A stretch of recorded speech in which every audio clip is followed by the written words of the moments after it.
with the shirt and everything. I was trying to read that through the whole thing. I was like, what does that say? It's got Where's ducks the on it. stats? Are those ducks? Yeah. Oh my Yeah, they're God, that's ducks. so funny. Pokergirl's man, gone. Pokergirl No. disappeared. He just got here. But you were just here. I know. What happened? Oh, The shucks. She'll be return. here. She'll The be return, here. and she's not returning. Is there a chat? How do I see? Maybe because I'm on full screen. Will I be able to see a chat? I see a private chat. There's a There should private be a chat on the. You can click to Comments, comments. right? Comments will show you, and then it'll comments. show you Sweet. YouTube. Yeah. You're back. You made it. I'm What's so sorry. My up? computer just totally refreshed itself. I do not know why.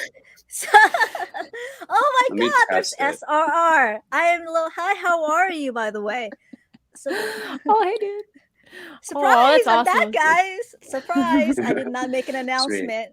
Schrodinger's cat, SRR, what up? Schrodinger's cat has the best name. I love that handle. Yeah. Oh, I totally agree. It's been years. Hey. It has been years. Hi, Roshan. Hi, how are ya? There's everybody. I want to apologize. I've been MIA. I've been working a lot. I work like 12 hours a day. I am exhausted. Attorney life for you guys. So I'm exhausted. I go to trial about 3 times a week. So I'm just so tired. I can't go home and entertain everybody. But I decided to just for Jess and everybody else. Here I am. How's everybody? Rocking and rolling. Doing good. Busy too. It's been crazy. Yeah. Life is crazy. You know what? And we're like in November now. So, Q4. This year's gone. I don't like, understand what happened. Yeah, for sure. What happened? Yeah, the other day I woke up and it got so cold. It was like in the 30s, and I'm like, "Holy shit, winter is We're already here." halfway through, and I didn't even change my calendar. Might as well see what it is. Get it together. Just reminded me. Unbelievable. Oh well, it's my birthday month with one of my favorite Pokemon, Ditto. So there we are. Look at that, guys. Wait, which day is your birthday? 24th. The big 2-4. The 24th? We're both Sagittarius. Go us. We are. We are. I don't know why I know that, but I do. You know what? I want to do something if you guys don't mind. I always start off my stream with a giveaway. You know what? I'm just gonna give this away because I actually have extra. So do you know how to do the giveaway, Jess, at all? If I remember correctly. Yeah, the numbers, right? No, I think it's the How did you do it? Okay, I think you have to share the stream with I think it's hashtag. Come on, guys, help me out. I totally forgot. I'm gonna give away this, you guys, right there. So I'm not gonna open this up to you guys. I'm just gonna ship this up to you guys sealed. Oh, is that the pre-release? Yep, it's pre-release. I have another one up there, so at the end I'm gonna give another one. So there's gonna be 2 giveaway. I feel like a whole year's hashtag something. Yeah, you're right. I think you have to do I think you have to tell the audience a hashtag. So Jess, why don't you pick a hashtag since it's your stream? Oh, okay. I don't know because it's a fusion strike. Let's do hashtag fusion. Okay, so hashtag fusion. So it's FUSION. I had to look at this to spell it. So hashtag fusion, and then you go to on your computer, share your screen, right? Okay. I have to share my screen. Yeah, share your screen. Okay. If So you guys want, it's hashtag fusion for this. Okay. Can I enter the giveaway? No. I'm sure he'd open just all hollows. Don't worry. Okay, so then type in streamyard.com/giveaway. Okay. All right. Okay, and then type in the podcast, which is this, and then hashtag fusion. What? Wow, I've never done this before. This is cool. There's 4 entries. Okay, so they fix it SRR. You don't have to wait anymore. Thank goodness. So if anybody wants to answer this, just hashtag. Am I going to buy? Okay, hashtag fusion, and I'll ship this to you. You have to message me through Instagram or Facebook. That's it. So hashtag Fusion. It's a sealed box. I will not open this up. I'm gonna ship it to you anywhere you guys want. It don't matter. And we have 6 entries, so we'll go from there. Have you guys opened up any Fusion at all? I'm Not skipping myself. it. Nope. No, no. I'm- Why? Why I'm are you guys sticking to my guns and skipping it. Why? I'm spending all my money on Fusion or VMAX Climax. So Oh. I'm skipping this one because Is that the Brilliant Star? Is that the one that's coming out in February? it's the Japanese part equivalent sort of that's coming out in December that has all the character rares. So it's Oh, kind of okay. like Dream League, and it's a high class deck. So you get high class pack. So you get like You're hits in bougie every over pack, here. and it's sweet. Yeah, real high spender, $50 a box. So Nice. So I- do I press the draw button? Should I Yeah. press So the no? you 7 entries. let's give someone a little, maybe 30 more second. So you guys, if you guys want to win, this is a sealed box. Hashtag Fusion. I think that's about it. Give it another 30 second, and then you guys pull that. I pull this. I bought 4 of these little boxes. And I opened one and I got this. So pretty Which one lucky is there. that? Nice. Nice. The alternate art. Let's run it. Let's I do it. I All think right. we're good. Let's go. I think Schrodinger's gonna This win. is so cool. I had no know. idea this was a thing. Yeah. I need to do this more often. Paul Bradley. Oh my Bradley. goodness. Let's go. That's Go the new Paul. winner. Okay. Congratulations. Woo, woo. Okay, Paul, Nice. you gotta message me on Instagram or Facebook, okay? Heck So how do I enter next time? I'm glad to see you back. Thank you, Drew. Back for now. At the end, yay! Message me, Paul. This is yours. Go Paul. Go Paul. Heck yeah.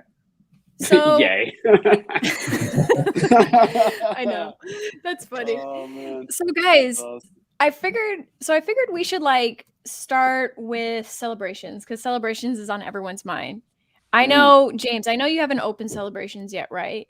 Correct. Pokegal, have you opened celebrations? I have. have we Check all? this out. Oh, you got a UPC. You got the premium, the ultra premium? I did. I'm really lucky. I told you guys I but I'm really good friends with some of the local card shop owner here, and they always save something for me. So they saved me one of these, and check this out. They saved me. Awesome. Oops, I'll put that back. One of that before. I've not opened. So Oh, nice. Some ETBs. Nice. some ETBs on this. I haven't the opened this one yet, but Charizard. yeah, Nice. yeah. Nice. So I That's actually really got one awesome. of the UPCs too, but I sold it to my friend at cost. Mhm. Because I like saw the Best Buy drop and I got one online randomly like at MSRP, and I could have sold it for 3x, but I only bought it because I knew my friend wanted one. So, but I'm more interested in the gold box in Japan. But it's people are flipping out over those gold cards. They really are. oh, they I are. metal really cards. like it. It will go down. It will definitely go Yeah. down. It will go Mhm. down. There's Hey, always what's like up, that Drew? initial hype for the Zard. Like it always hits really Mhm. high, and then Mhm. and once people have gone through their FOMO, it usually tanks a little bit. That's It how follows Vivid a Voltage pattern. was. Yep. Correct. It'll be Yeah. interesting Nice to to see how see. many of those kind of stay out there over the Mhm. next 5 years. Just kind of see which products from celebrations, like the where do I have one? Like the I got one of these that I kept sealed, the Pokemon Center ETBs. Oh, I thought nice. They They look were. pretty cool. So Yeah. that'll be That's interesting an to see. awesome Like, case. yeah, That is so. How did you get Etsy. those cases? Those are Etsy's. Okay. Mecha JC on Etsy. They make Mm-hmm. everything. I think it's have you guys ever seen Legacy Cards? They're at Mm-mm. what's the place in California? Pokegal. What's it called? The big trading card place that I always forget what it's called. It's east of LA. Oh, Frankensons? Frankensons, is that it? yeah. Oh, I okay, think got it. Legacy Cards is the same people. Uh-huh. Yeah. So I did but not yeah, know that. I have cases for everything from them. They do Mm. custom too. It's sweet. So, but Yeah, I feel like the Pokemon Center ETBs are definitely one to like. I want to at least keep one sealed, just one. But I'm probably gonna rip 2 of them. So They're cool. That'll be really interesting. They're really cool. There's some cool stuff inside. So I was glad I opened one. But yeah, I got one of the Fusion Strike Pokemon Center ETBs too. Like, I just think those are interesting to have, the Pokemon Center exclusive products, because it's so dang hard to get anything off of there as a normal person. Although somehow these people are ending up with cases of ETBs, which blows my mind. I don't understand how bots work, but apparently it's working. Apparently it is. I have no idea either. Yeah. I mean, the bots work. I don't know. They annoy me. I got a great story. So I sent my uncle the link to the, you know how they have that Pikachu turntable on the Pokemon Center right now? Do you see that? I sent him the link. My uncle has he would have never gone to this website in a million years. And I texted him the link. He goes, I can't see it. I'm blocked. Like, welcome. Oh, welcome God. to the Pokemon Center in 2021. So here we are. Yeah. Island hustle. You know, like, okay, so with the bot tool that I'm making for Fortnite, right? So whenever the item is actually available for sale, I'm gonna like send out an email when that happens. I want to do that for the Pokemon Center exclusives, but the problem is I don't know that it'll actually be helpful, because yes, it'll notify me, but will it be quick enough to actually do the thing, right? Because if there are bots that can go in and detect that the item is available and then they're automatically purchasing, like that times whatever 1,000 people or however many hundreds of bots that are doing the same thing, like, is it, I don't know, I'm gonna have to experiment to see if it's worth it, because I don't know. It's hard too, because, well, I don't know jack about technology in that regard, but it's not like they just pop up on the new products list like at the top, right? They just add in the web page into the back end of the Pokemon Center and just like drop it somewhere, you know? So you have to go like find it, or you have to have the direct link to like what's going to be the listing. So do they have any like security on it though? Like any like image like matching in order to purchase? That's usually what they use to stop the bots, because they can't figure out how to match the images that you need to choose from. Yeah, they try to capture it, but it just doesn't work. Like some of the times, like, you don't even need to, like, you can bypass CAPTCHA. There's so many ways to do it. Like Python and web scraping is the hardest way to do it and get past all the securities, because they're all really easy to, it's really easy to block Python like bot traffic.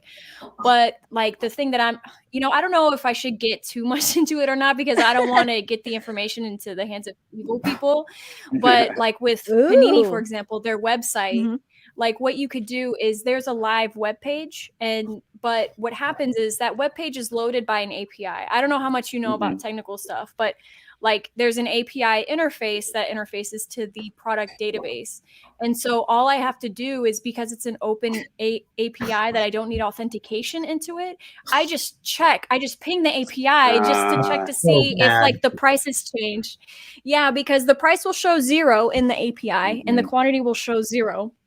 But I'll just ping it. And then so if that changes, then I know that it's live, and then I can go in and check like the website myself and kind of like do that stuff. So I wonder if they probably do something similar. Yeah. The internet is so wild. What's it up, really Mike? is. It's Thank like crazy you. shit. It is crazy shit. But that, I mean, just the entire release of Celebrations Online was a complete debacle. So, but I think there's going to be tons of it out there for a long time for people to get. Of course. Of course. Which is good. I'll show you guys something. Yes. And how many didn't they confirm they were going to do reprints of some things too? Like, I don't know which products are going to be reprinted, but it wouldn't surprise me if they did that.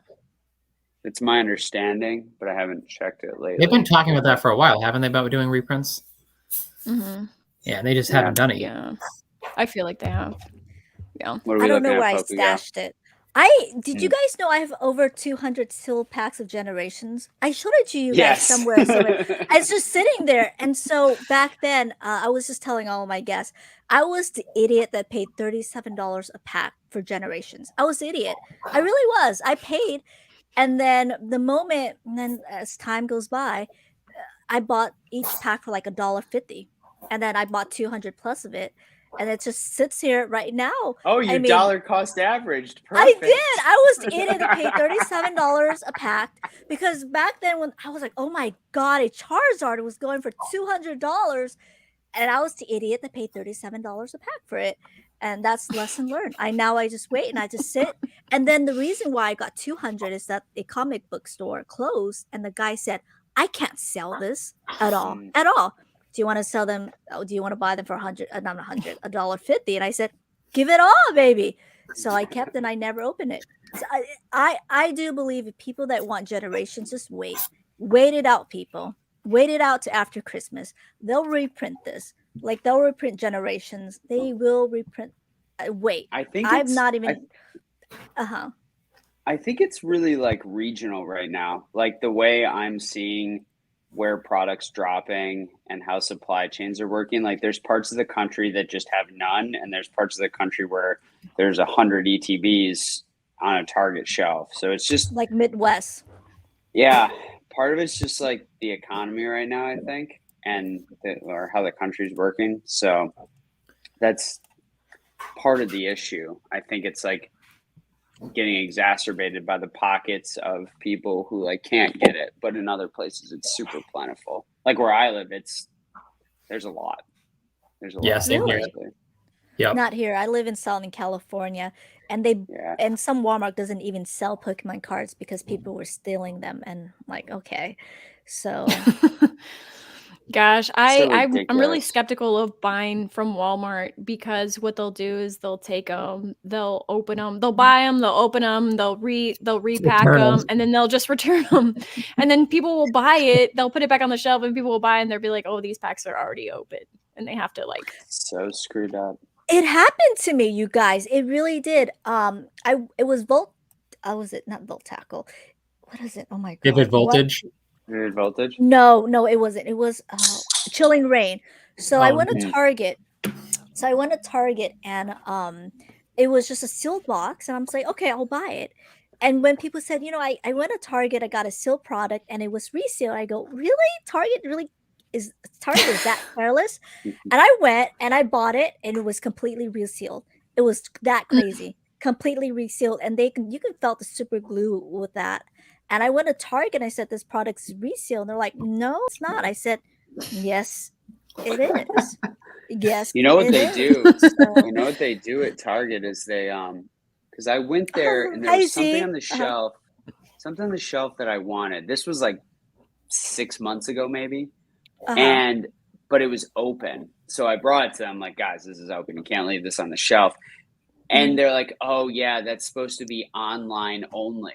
So when stuff was hitting their website, they were selling like open box or tampered stuff.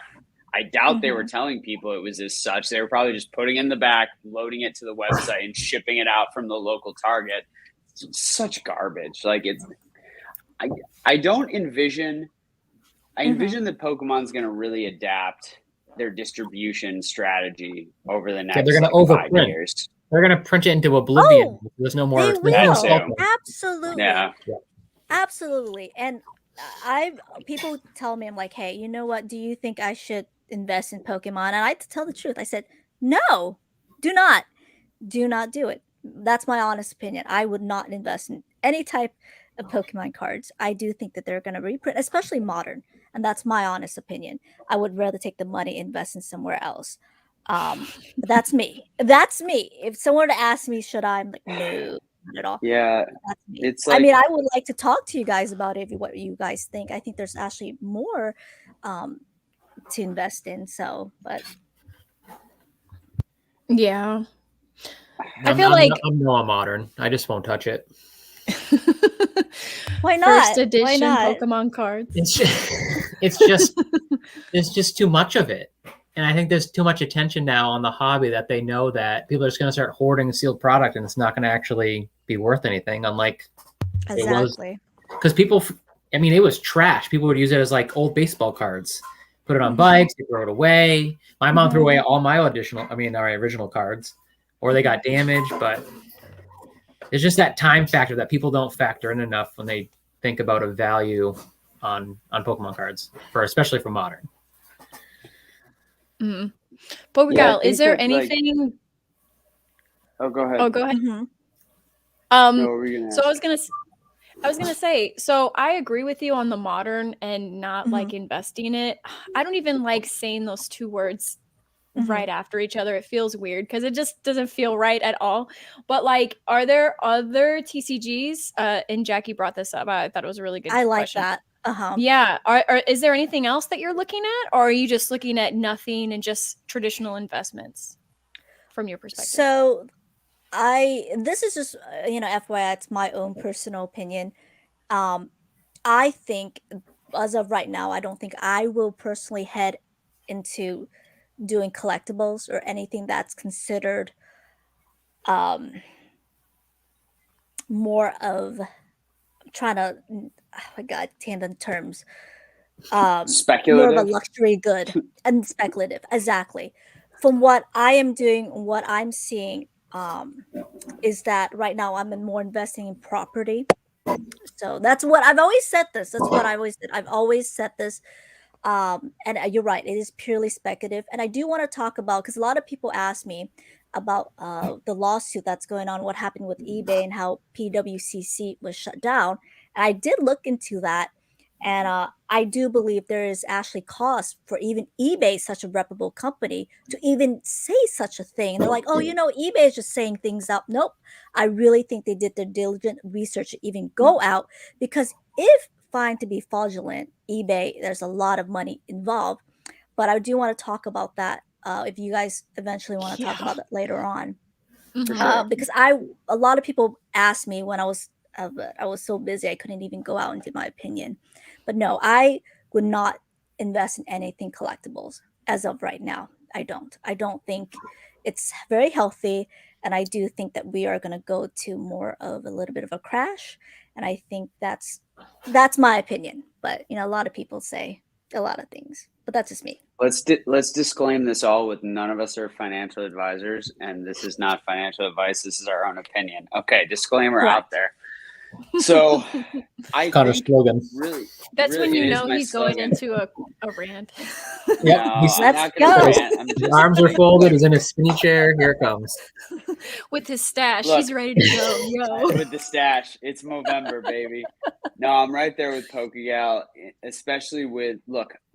I think like when it comes to anything modern, right? It's a speculative volume game, meaning like all these randos buying one ETB and sticking in their closet, or a case of ETBs and sticking in their closet. Like at the end of the day, after inflation, frictional costs, taxes, if you actually pay taxes, just wait till you guys get hit with those 1099K changes. Merry Christmas, literally. And you annualize out that return. Like, look, is it really going to move the needle if you like bought $500 worth of ETBs and after 2 years you can sell them for $750, like in net a couple $100? Like the winners, this is what it comes down to. Like now that the hobby is in the state it is and that cards have gotten so big, the game's all about churn. So there's a couple people that win big, right? There's people that are going to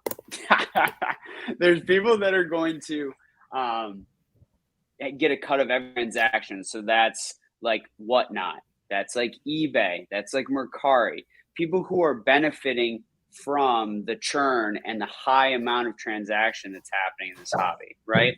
The other people that are going to win are folks who are doing this at scale, where it's their full-time thing.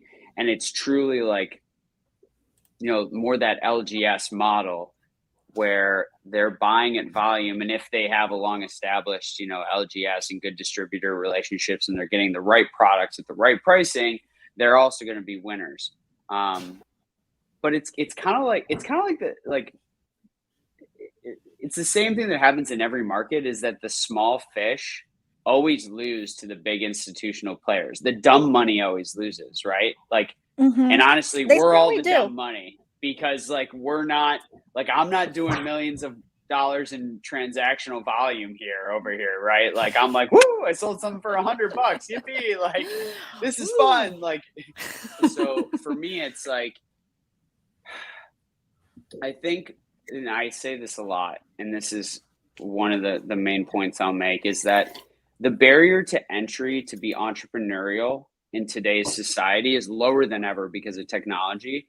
But there are probably fewer than there used to be people who have the business acumen, the emotional intelligence, the interpersonal, capabilities or skill set to successfully navigate like running some sort of business entity, right? So you have a lot of people trying to do so. And I think a lot of them are, look, if it's fun for them, they break even or lose a little bit of money, but don't get super hurt, great. But if you're levering yourself up to try to, become the next, Pokerev, breaker, Pokerev breaker, like it's going to be tough, the barrier's low, but there's a lot of competition. So yeah, buying on leverage on tens of thousands, tens of thousands on modern product. Like I can't imagine. I understand buying big purchases on a credit card because there's a level of safety if something goes wrong in that transaction, and then you have more to do there, right, to protect yourself. But then you pay it off immediately, right? Like if you have the income to do that, and that's just something like you already have the cash for it. It's just a matter of protecting yourself, right? But when people put in thousands and don't make that salary, that wage, where they don't already have the cash to afford it, like, oh my God, that stresses me out. I don't know what other way to put that. That stresses me the hell out. I said it today. I was watching Jake from Pokenomics. I was watching his live, and like I commented something like it's so disheartening to see like young people just completely crushing their financial situations. Like, I'm sorry, but like, I'll absolutely agree. The pendulum swings too far to a non-traditional place. Like, we all love this, but like, I can only do this because of how I've situated, to Pokegal's point, my financial situation. I talk about this a lot, but like, I have no debt. I have a lot of assets. I can have some fun here, right? But we've got people who have no assets. They might have negative net worths from debt, and they're just YOLOing into cardboard 24/7. And then you layer on top of that, like something like Whatnot, right? Which I'm going to be on, which I have like conflicting moral feelings about, because it just like feeds into like how much of a like gambling addict society we have.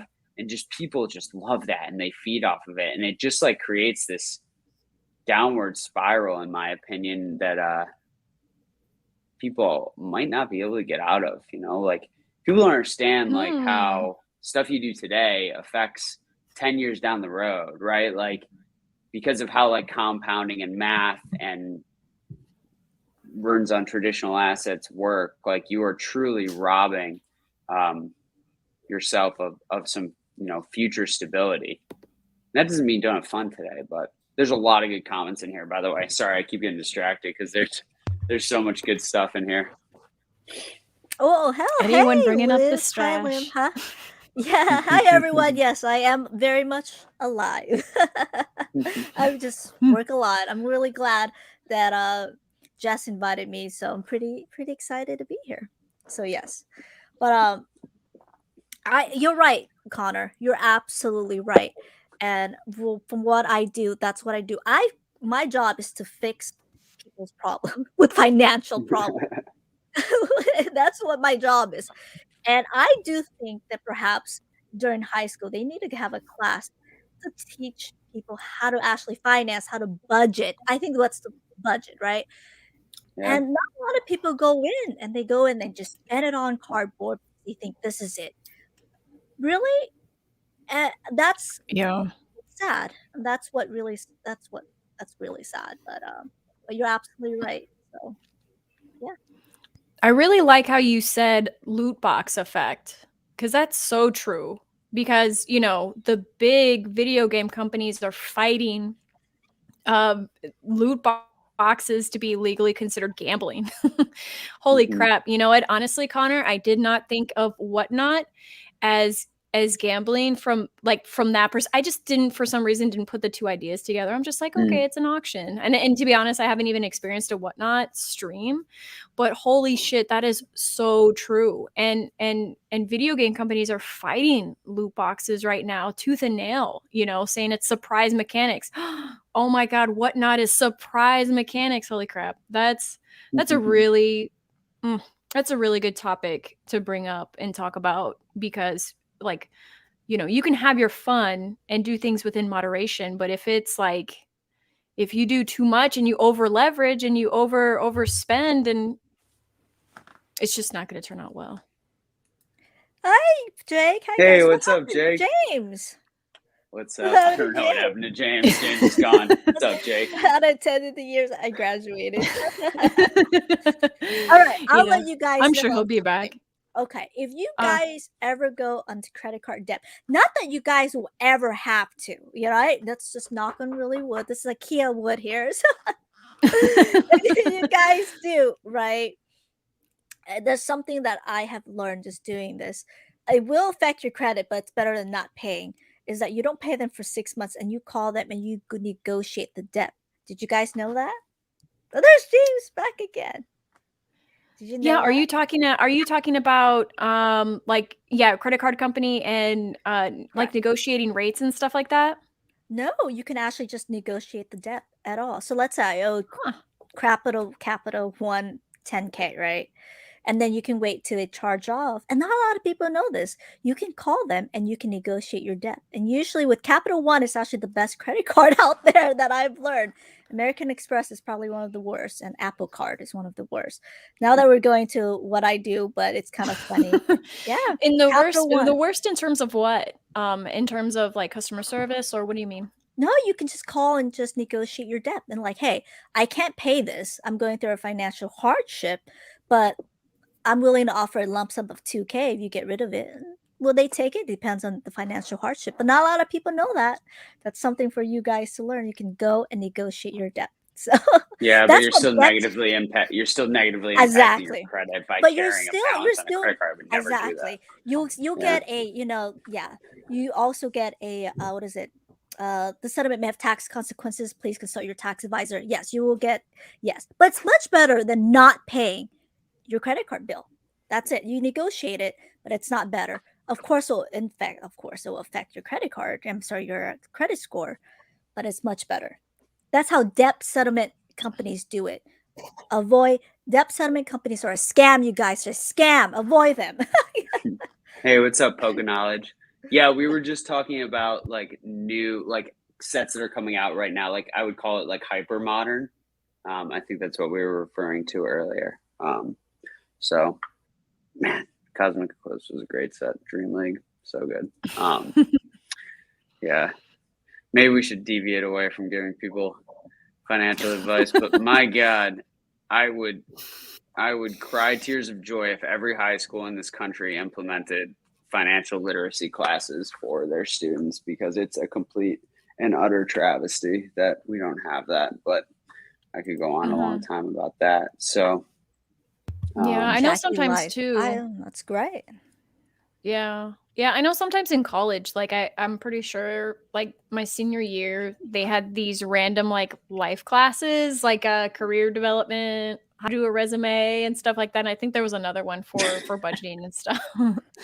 But also you have to have the resources to go to college. So. Yeah, college is already too late for you.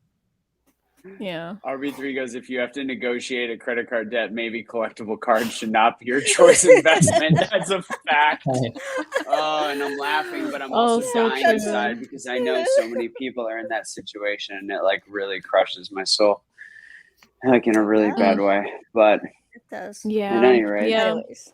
We were talking about celebrations, maybe, but We were talking People- about wait. celebrations.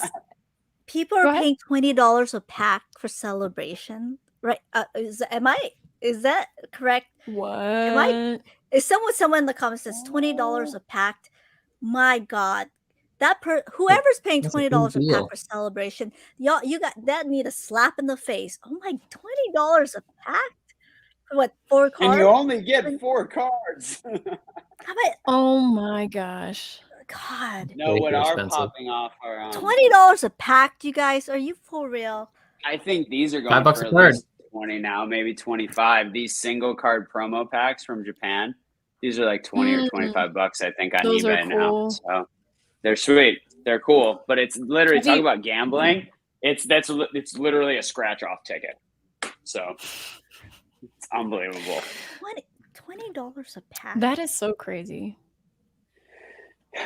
Yeah, I mean, Well, part of you it is know- like when you look at the whatnot effect, it's because like a lot of times you see people overpaying for stuff because of that gambling, bounty, raffle, whatever aspect, right? Like you get your name, you get to spin the wheel or you get to whatever. So you got people spending, like I was just in a whatnot stream and it was Shiny Star V. So it was like if you spent $30 on one pack of Shiny Star V, which is like 2 to 3 times what a regular like break would go for on it, you got a spin on the wheel and you got a free pack or you got a mystery box or you got a Charizard. So that's the thing too, is there's this integration of people gambling and people buying modern, and it's the way that kind of the experiential buying is swinging. And I think that for those spaces to continue growing, like I was talking about this with someone today, like if Facebook wanted to buy whatnot, right? There's a It's Meta lot now, there. not Facebook. Yeah, Meta. Sorry. Like there's a lot there because of like Meta's already in enough hot water in certain areas, right? And then you layer in like you've got all these people basically gambling on a live auction website. Like, do you really want to layer that in? Like it poses a lot of threats for the companies that are creating these spaces, because it's going to be like a potentially toxic investment for an acquirer. So I think they have to be really careful. Like it's like you might as well just build something yourself and try to put more parameters in place, but because it's like a free for all over there, you know? So it's super interesting to me. But it's definitely where the market's going, right? Like people would rather sit at home and buy packs on whatnot or for a breaker or a streamer than have to go out and try to find it at Target or go on the internet and get blocked on Pokemon Center. And like, there's something about that experience that they love. And that's why you're seeing that kind of overpaying. And it's like, I get it. People are doing it as entertainment, but people are overdoing it. Like from my estimate, because I watch, I just observe. What's that? I think it's mixed with stupidity. My honest opinion. I'm Oh, very yeah. I'm very straightforward. Swami. I'm very straightforward. Hey, so there's Swami. Okay, there's a difference, right? If they are paying that money because they want to be entertained, they want to support them, great. If they are just doing it to flex, like what Heffy said, $300 and 3 packs to flex.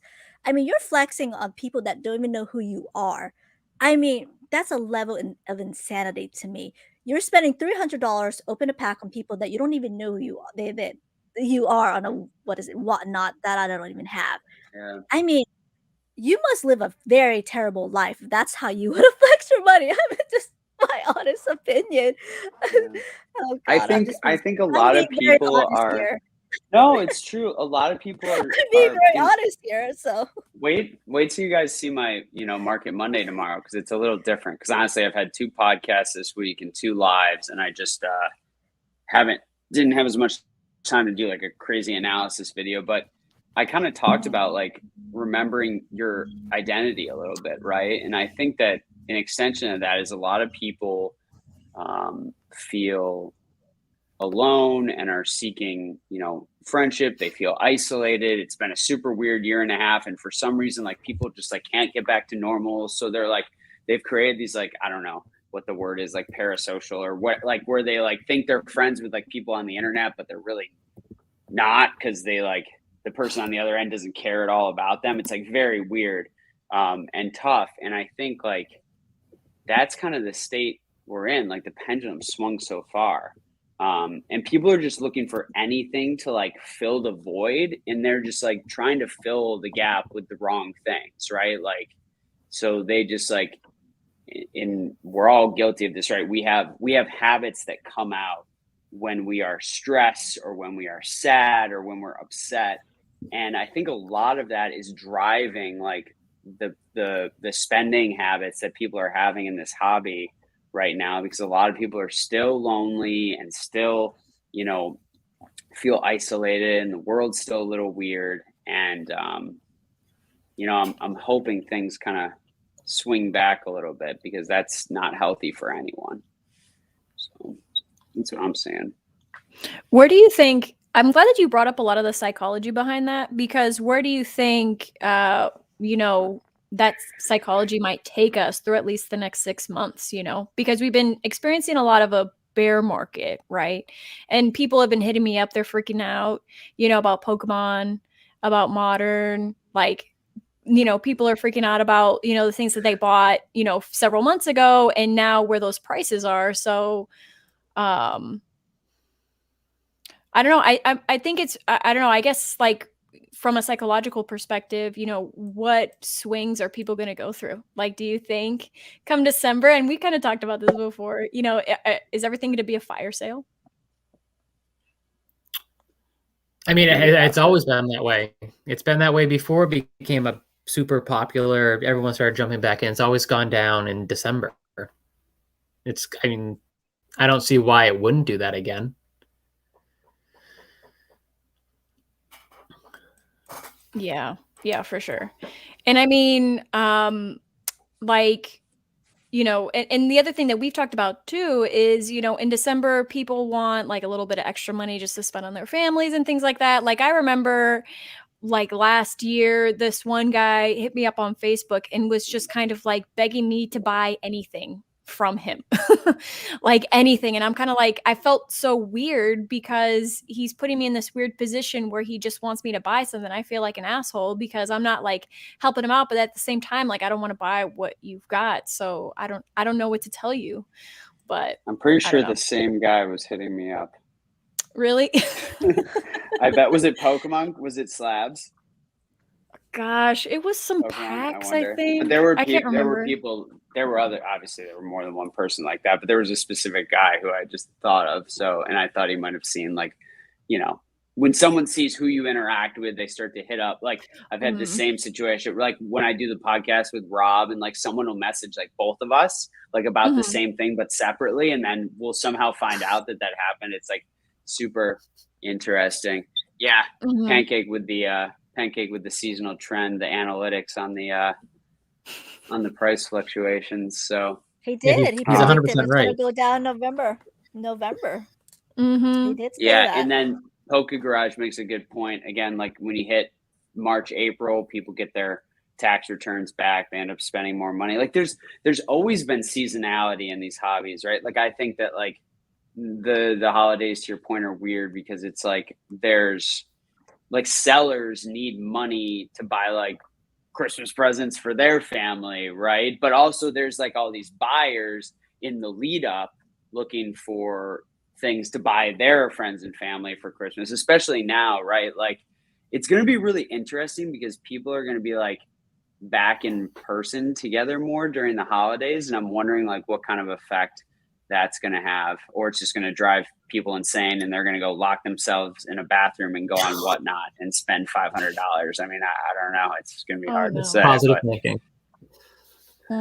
Yeah, but Is there any data? Is there any data right now from Whatnot, like how many sales they do, what kind of the categories there are? Because they do more than just Pokemon. They do sports. They do other TCGs, right?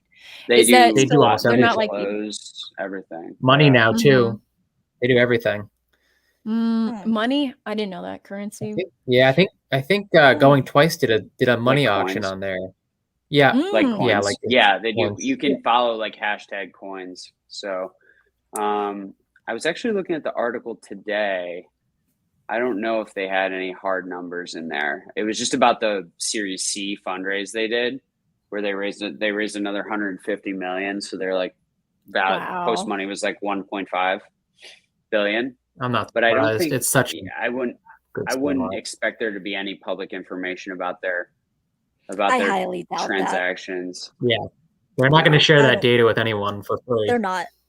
But their GMVs, GMVs pay for it, but you're not getting it for free. Their GMV is up 30x since they did their Series A in the beginning of 2021. So that's pretty wild. And if they take 8 to 15% of that, that's pretty accretive to revenue, right? So now obviously what the bottom line is, no one knows, but yeah, I think, those companies are massive, and those are the winners right now. Like, those guys are just like, they're the ones crushing it. So it's going to be they don't care where the market goes. It goes up, it goes down, they still make their cut. Yeah, exactly. It's the same thing I talk about, like with a Coinbase, right? Like, they're Coinbase one of the biggest beneficiaries. The facilitators. Yeah, it doesn't matter if if Bitcoin's crashing or it's going to the moon. They're taking just a cut of every transaction.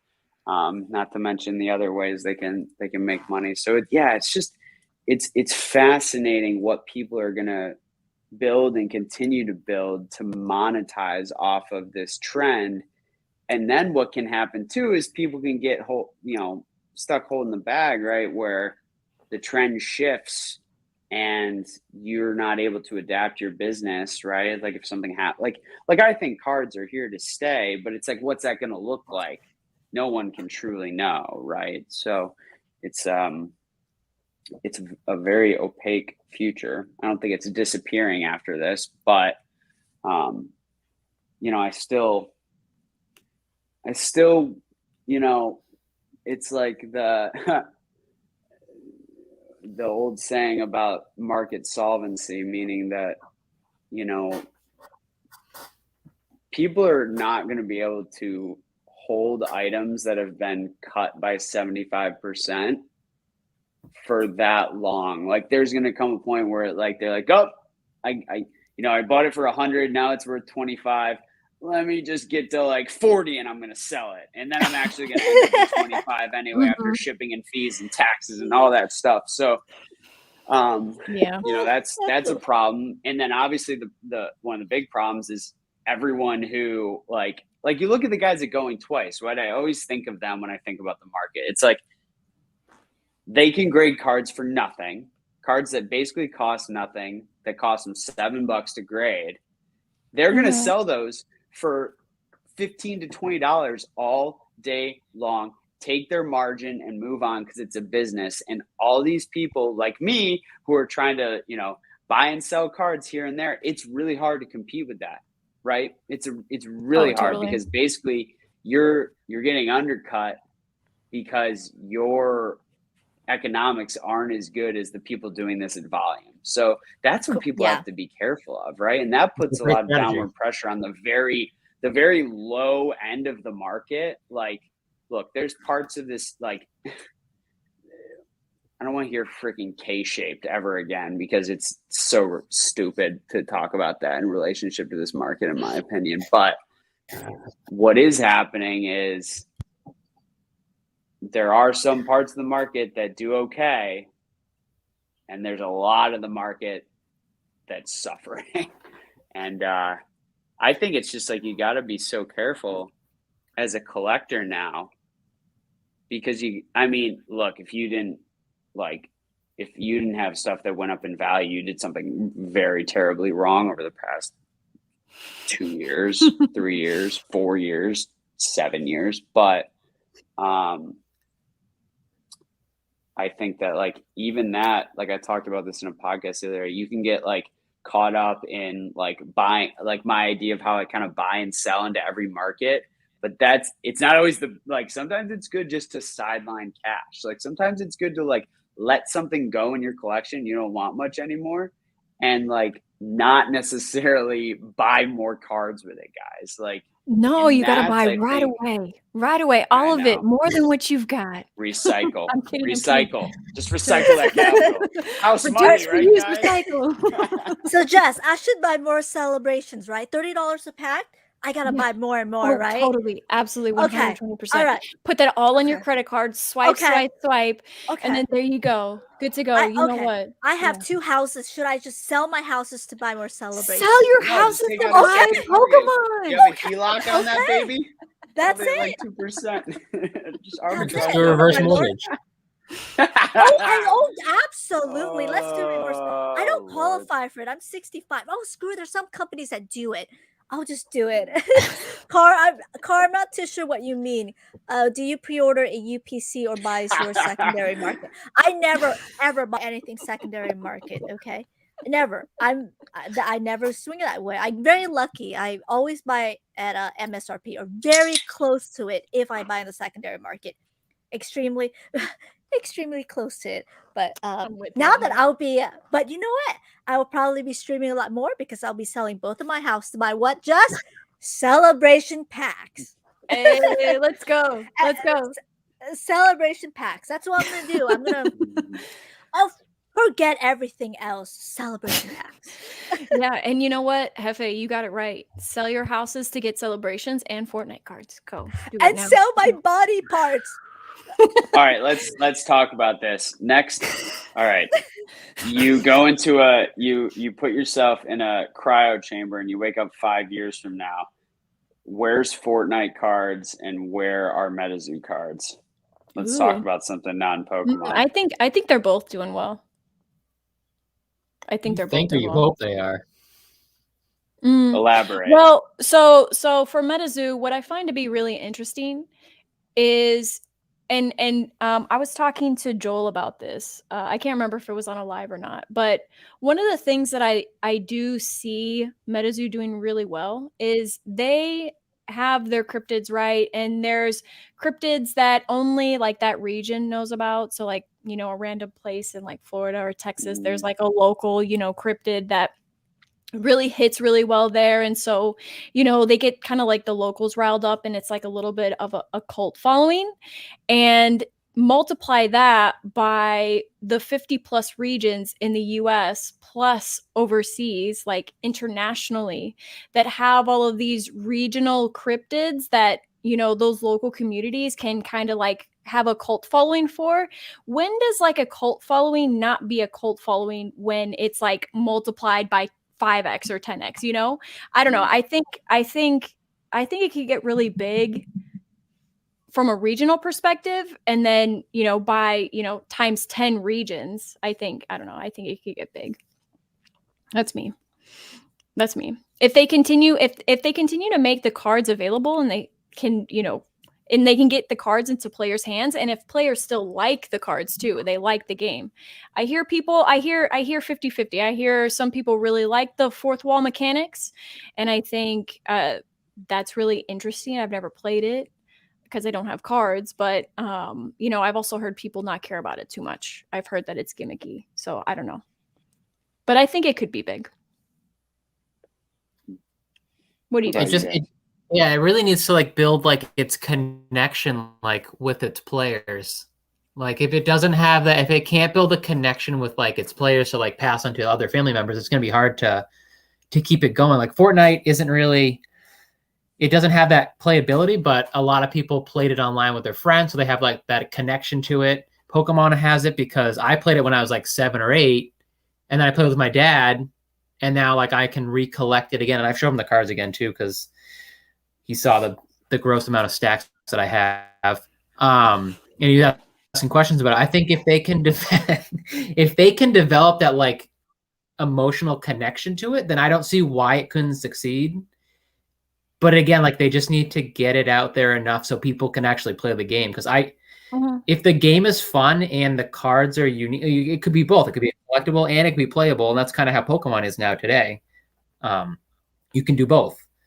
So if they can do that, then I don't see why it couldn't be. It might not be like as big as Pokemon, but it would be still something that people talk about. And I think that unique regional aspect of it is kind of cool. And the guy who's putting it all together is extremely intelligent. So I can't see him kind of like half-assing the future outlook of it. So, and then we had this conversation on Instagram, Connor and I ingested last night. But like he's just so smart about how he's approaching it that I can't see he's not already thinking that kind of aspect already of trying to develop that connection. Because he came up with through magic, right? That was his thing. Yeah, I think so. Mm-hmm. Yeah. So I mean, so he understands like the playability is like such a driver for it. So, I mean, Fortnite I think is its own special thing. It'll be interesting in 10 years when those kids that played it like they're 12 or 15 when they're old and they have capital to actually spend on those cards. Like, what's it going to be like? Or is it all going to be in the digital world with NFTs and everything else that they're pushing? It's that whole timeline too. Does it have enough time to develop in-person connection before everything goes digital? You know, that's a really interesting thing that I've talked to some people about, like just as an aside with Fortnite. Like if new sets of Fortnite incorporate some kind of like code that you can get this specific skin in the game by buying this set or getting this mega box, or you have the chance to do this or that, this, that, and the third, I think that would be really interesting. I think that'd be really interesting. If Pokemon did that with the e-readers. So I don't see why that wouldn't, and it's even more of a thing right now too. I think that's a great idea. But Panini has no incentive to do that, where Pokemon did. So you got to remember that you would need the, I forget what they're called, the company that owns Fortnite. You would need that Epic, right? Epic, yeah, Fortnite? Epic Games. When they would have to push it. Somehow push it. I wonder. Have to produce would they have? I mean, they've already done those things, so I wouldn't be surprised. Say what? Yeah, wouldn't they have the desire to sell more products? So maybe it's not even just about skins. Like you can trade in points or something like that. There's got to be some way they could kind of drive it so that they both win, like Epic and Panini. I think it's definitely a win-win scenario because they've done that before. There's like a Galaxy skin that if you bought a particular Galaxy phone with that promo, you were able to get the skin in the game. So, I mean, I think Fortnite, the great thing that Epic Games does is they use Fortnite as like the ultimate, like, here is how you collab with other companies, which is what we've been seeing with Pokemon. Pokemon has been doing some Fortnite things with their collaborations, like doing the Post Malone cards, right? Like Fortnite had already been doing similar things like that with their collaboration with Balenciaga, like all of their metaverse, because they're a metaverse, right? So incorporating Batman, Marvel, freaking Street Fighter. I mean, there's so many different collaborations that they do, and they do it really well, and they have the platform for it. I think they I think they have like the blueprint for those things and how to do it really well. Because like when the Balenciaga hats came out, like when that collaboration happened, I don't know what the fuck was going on in my head, but I was literally sitting there thinking about buying a $400 hat, like a cap, a ball cap, $400. Man, I'm like, but why, girl? I just wanted it for a second, and then I'm like, hold up, what the fuck? $400? Shit. Damn. Or like a little hat, a hat? Are you talking like about just like a hat? like yeah. a cap? Okay. Like a ball cap. It was just a Balenciaga hat, and it had $400, and I was sitting there seriously considering it. You should ask me and Connor about buying that. Oh man. Does this make sense? Does this pass the sniff test? That's gonna be a no for me, dog. Big old hard no. Oh, honestly, yeah. What do you think, Pokegal? Do you have any opinions on any of these other trading card collectible things? I don't follow any other trading cards. Only one I really collect is just Pokemon. So I really don't know. The one I might get into is probably Dragon Ball Z. I actually do have something in the back with that. But other than that, I don't think I will. It's one of the collector's edition, the little box that I have. But other than that, I don't think so. I think I've just been so busy. I haven't even gone to anything else. So. Yeah, I think it's like I just from a personal like collecting standpoint, like it's so interesting because like as soon as like let's take Metazoo for example. It could be Metazoo, it could be Fortnite, it could be Digimon, whatever. Like as soon as you like as a content creator like post something to your story or make a reel or talk about it, like all of a sudden you become like a Metazoo person or a Fortnite person. And it's like so funny how like this binary perception people have where it's like it's super weird. Like everything is polarized, right? Like the pendulum's either over here or over here. Like you either love this stuff or you hate it. Like we've seen that a lot with Metazoo, right? Because like I think people just feel threatened. They feel like it's a cash grab. Like for me, it's like it's so funny because like I didn't care for Cryptid Nation, like the original set at all. Like I thought it sucked. I was not a fan. And then like Nightfall, like I just opened up a whole box yesterday and like it was awesome. Like I really like it. And like I might never open another Metazoo set in the future again. I have no idea because I don't know what it's gonna look like. But like I don't know why like people can't be okay with people just like collecting things that they enjoy randomly and not like having to categorize them and pigeonhole them into being like this person or this person. Like Jess, you're not a Pokemon person, you're not a Fortnite person, you're not a Magic person, like you're not a comic person. Like we're all multifaceted and all very complex, right? And for some reason, and I think it's just because there's a lot of angry people out there who want to have something to be angry about.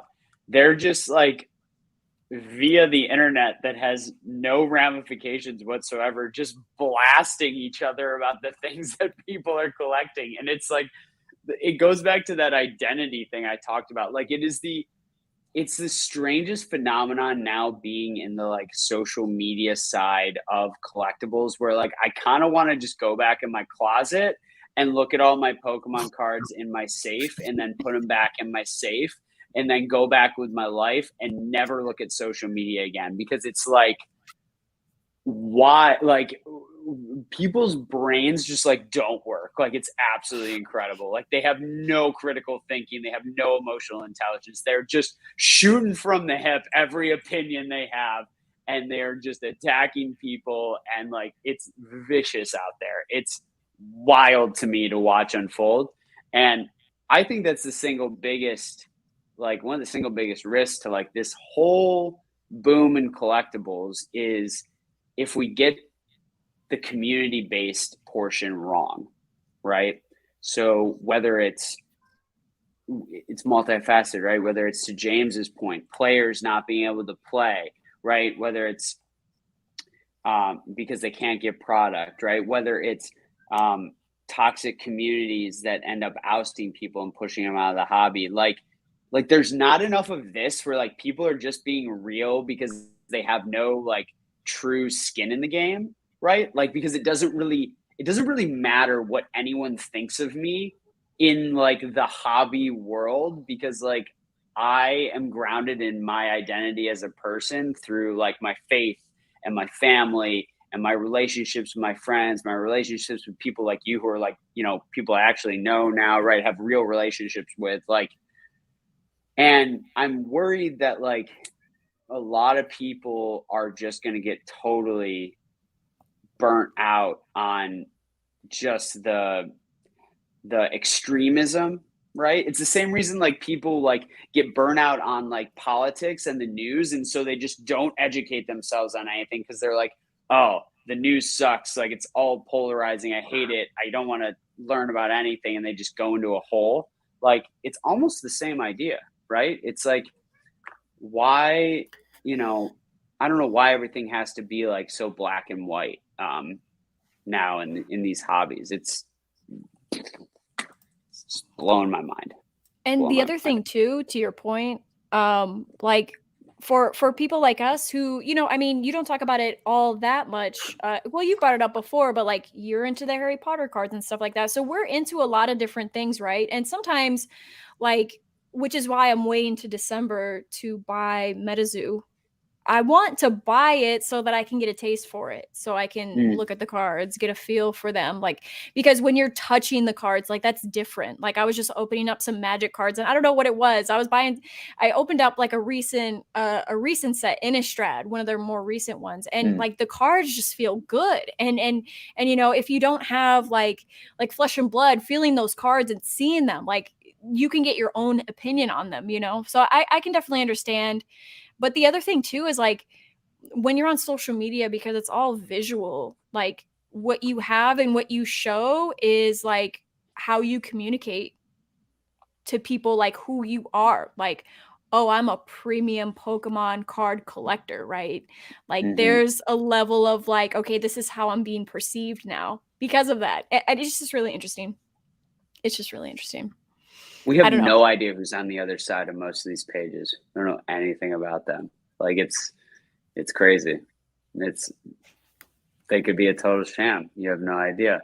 Or they could be the real deal, but they're like an a-hole and have to flex on everyone. Like it's just there's a lot of insecure, angry people. That's so I'm not gonna lie. I actually know of one or two like influencers who like buy things and have things to flex, but they're completely like in massive debt because of it. Yeah. Oh, not a surprise. Not a surprise. Yeah, no surprise, right? Yeah. No surprise. And I've mentioned this before to my audience. The people that look rich are usually poor, and vice versa. Ooh. It's really funny. Yeah, it's really true. So people just to flex, okay, but they're really in massive debt. Not a surprise at all. Not at all. Yeah. Not at all. It makes me really sad, you know, because like people feel like they need to do that. And I mean, everyone's got like a level of insecurity to themselves, but you know, when your insecurity like feeds maybe some sort of not the best decision making. Yeah, it feeds like harmful habits, right? That you just dig a hole for yourself with, which is really tough. Which is really, really tough. So I'm just laughing at the chat. Were they flexing collectibles or flexing like a Rolex? Collectibles Pokemon cards. Okay, that reminded me the best one of the best reels I've seen or like memes lately is like where it's like it's something like if your Rolex tells you what time your lunch break is over, it's not a flex or something like that. That's a good one. That's I gotta so look for that. I gotta look for that. It's so sad though. Oh, it's so sad. Oh, it's so sad. Yeah. But I don't know. What can you do? That's been going on forever though. That's been going on. I mean, that's how lots of these issues happen for people. They just keep flexing, they keep acting like they're rich, and they just spend themselves into either death or drugs or something. They find something else to cope with that. So it's unfortunate, but that's kind of where it goes. And this COVID's just making it worse because everything's digital now. It's all online, so you can fake it till you make it at this point. Yeah, and just wait until Twitter. Yeah. Oh yeah, Twitter's gonna have the NFTs you can flex with the NFTs. Yeah. Oh yeah. Yeah. It's gonna be we were talking about it. Yeah. I mean, it makes sense. Like it makes sense. Twitter, it's cool. for doing that. I think it's cool too. Yeah. But you know, I will say, you know, back to the, you know, dialing back from the actually level 3 conversation, going back to the shiny cardboard.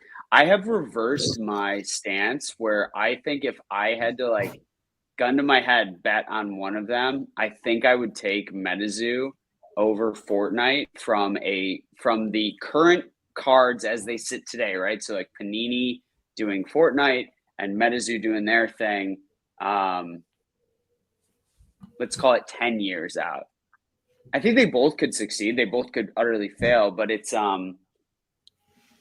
I don't know. I think it's like Swami said it earlier in the chat. Like they've barely scratched the surface with Metazoo because it's not even like out there in the public.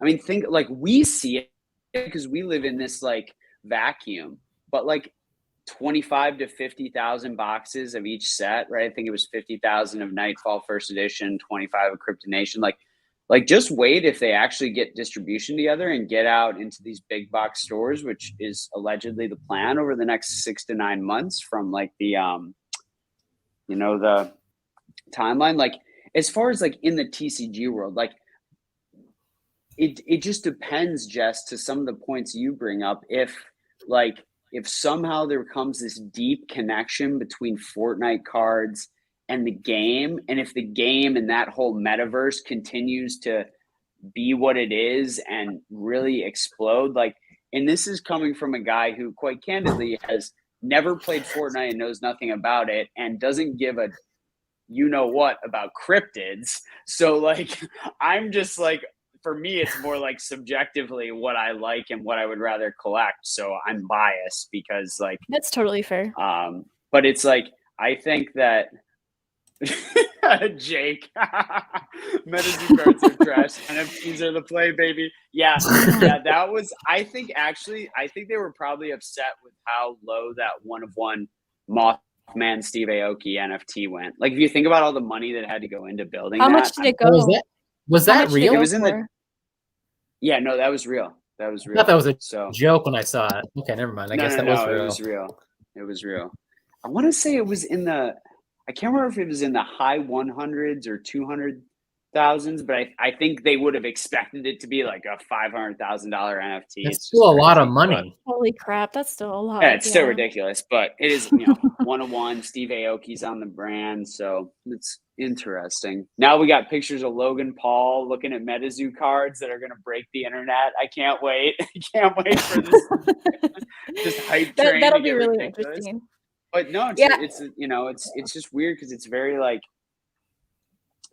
I think there's like more, how do I want to put this? There's like a lot of social momentum behind all these things, obviously, right? And like from an influencer standpoint, but maybe just because we're so ingrained in this, we kind of like miss the forest for the trees because we're way like too in the weeds, it's just funny because like I don't really care about like either of them, to be honest. Like, I mean, I don't know. We have these like complex conversations about these things. It's like, what do I like? Like, I don't know. Like, I just like collecting stuff. Like, I don't know. Like, I care more about this like Bandai card or freaking Card-ass Prism Demon Slayer Japanese cards than I do about like the future of Metazoo or Fortnite, because like I like anime more than any of those things. So it's just like, look, it's the Demon Slayer, Yeah. So I'm not gonna lie though. Like, I'm not offended that you think Metazoo is gonna win that race, but I think what it's gonna come down to between the two of them, the winner, it's gonna be a media play. The media content. And right now, Fortnite, in my head, is winning because it seems to me that they have more capital, more resources behind actually building the media side of it. So if Metazoo can catch up with that, because they have a good team. So we'll see what happens. I mean, it can go either way. I put my bet behind Fortnite, but I mean, I think it comes down to a media play, me personally, because if we think of Pokemon was a media play. Like, they got fucking huge because they had the game, the animes, all that stuff. So I don't know if they can I mean, Pokemon's just like, there's so many different factors that went into it. It's like just such a train now at this point. Mm-hmm. It's such a big IP. I mean, I don't even think I think it can just get bigger too. Like the same kind of factors. Like they haven't even tapped into that kind of like that digital experience. Like once they get in the NFT market, it'll be a different ball game for them too. Because they could do cards on them. I was about to say that. I want to see that. I want to see a TCG that you could play online, that you can sell as NFTs. Like the cards are on the blockchain. And they're truly like, one of 100s, one of 1,000s, one of 10s, or these cards. So you not only have the NFT behind it, but you also have the utility of it within the game. And then on top of that, they can just in the contract say, hey, if you ever sell this on the secondary market, we get 15% or what they want. Like, there's economics to that. There's down the line incentive. Be a royalty stream play. Yeah, but what's going to get complex about that? Yeah, and they won't rush into it either. They'll take their time. Yeah, but then what happens if you have, the transactional nature of NFTs being treated by your home country as a capital gains transaction. So you got 13-year-old kids who buy, we talk about, right? Like buy a Fortnite skin for whatever, $50, and then it becomes a, I don't know, $5,000 NFT or whatever. And then they sell that. There's a lot of like complexities there. And like, there's a lot of legal loopholes legal hurdles to making that all How does happen. it work for World of Warcraft right now? Because I know that there's several games that do have secondary markets. Well, it's for probably your because items. it's like you like buy, like in Fortnite, don't you buy like V-Bucks or whatever? Yep. So It's a digital currency. cash That's how in EA and does out it too. as a digital currency. Yeah, I think that's why it's like a loophole. I don't know. Jake, I vote Zoonomics because Facebook's going to sue you if you do Meta. Sucker Bros. It's too funny. I'm just scrolling through the chat. Zuck knows all. Yeah, I don't know. It's just like isn't it funny too that we kind of like, it's almost like asinine that we talk about them in the same breath because they're so wildly like different. They're almost in like totally different dimensions. Like they're really like, we only talk about it in this way because this community is so centered on like Pokemon that they're just like, what's threatening Pokemon? Well, you got Fortnite and you got DBZ and you got Metazoo and you got Bandai or freaking Weiss Schwartz. And it's like, we have such warped perspectives because it's like I said, forest for the trees. Like we're too in it that we like miss the big picture that like no one gives a outside of this, like about any of this. So you guys are my outlet. Yeah, look, I think Fortnite as a business and like as a brand is like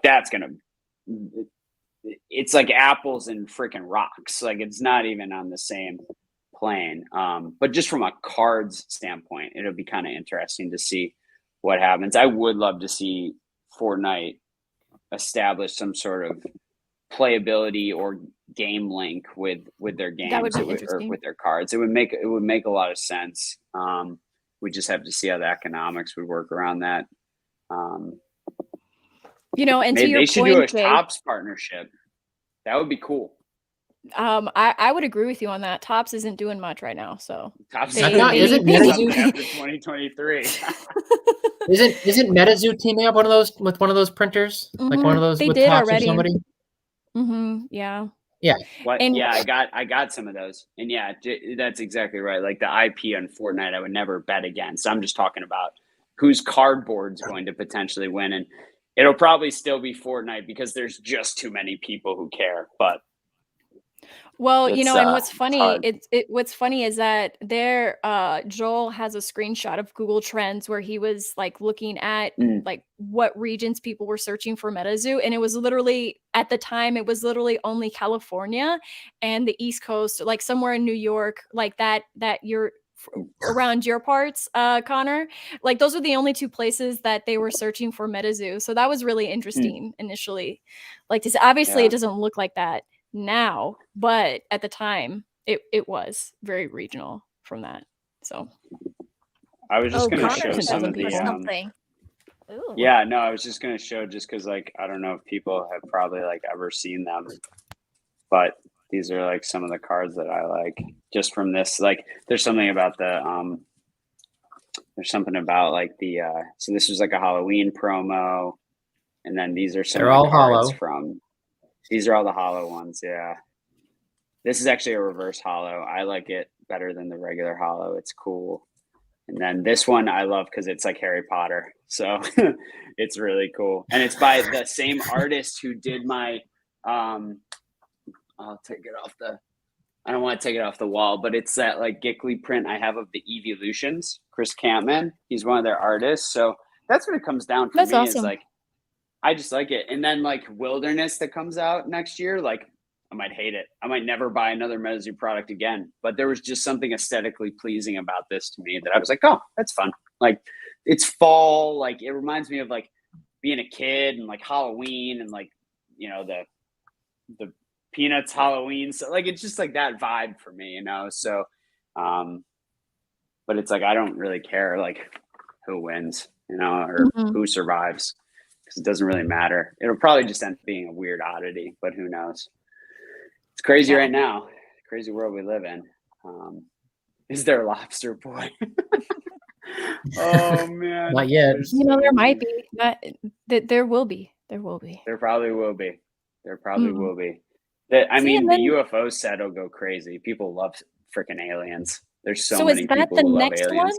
Is that the No, next the one? next one's Wilderness, which Okay. I think is centered Bigfoot. around like more stuff like Bigfoot. Yeah, like one of the new artists made like a chibi, or maybe that was Chris. Did he do it like a chibi Bigfoot? So like in that that anime style with like the big eyes and stuff. So I don't know. That's interesting. Rudy Lobster Boy. I honestly have Oh, no idea what God. you guys are talking about, but I find this really I know. entertaining. I was like, maybe we should Lobster rein it Boy, back aliens. I mean, I'm sold. Whatever this is. I'm just kidding. We need to send you some So- packs for $30. Oh, Oh God! I'm just hop on sorry, one. but I'm it's just all kidding, I'm just celebration here. I'm just joking. The Florida State Oh, expansion. man. Oh, my God! This You is know, so great. Like if I can get the guy from Ancient Aliens on a card, like with the hair, like boom, I'm down. Metazoo Oh, cards, let's go. Come What's on, up, make it Shabelle? happen. Do a thing, because I like UFOs. Just because it's Oh, funny. that's Like funny, Ancient Aliens man. is hilarious to me. Yeah. funny. I So- love that show. You know what? It's a good show. But sometimes I'm like, I have to turn it off because this is like too crazy. I'm like, this was not entertaining because this is too far I for me. agree. This is not as fun. The chat is so much for me right now. I love it. What's up, Shabazz? Oh man, Yeah. I love these guys. This is too funny. Oh, this is Waffle great. You guys are Analytics. great. Waffle We're analytics. gonna hold you to Yikes. that. Hold up. We need a screenshot.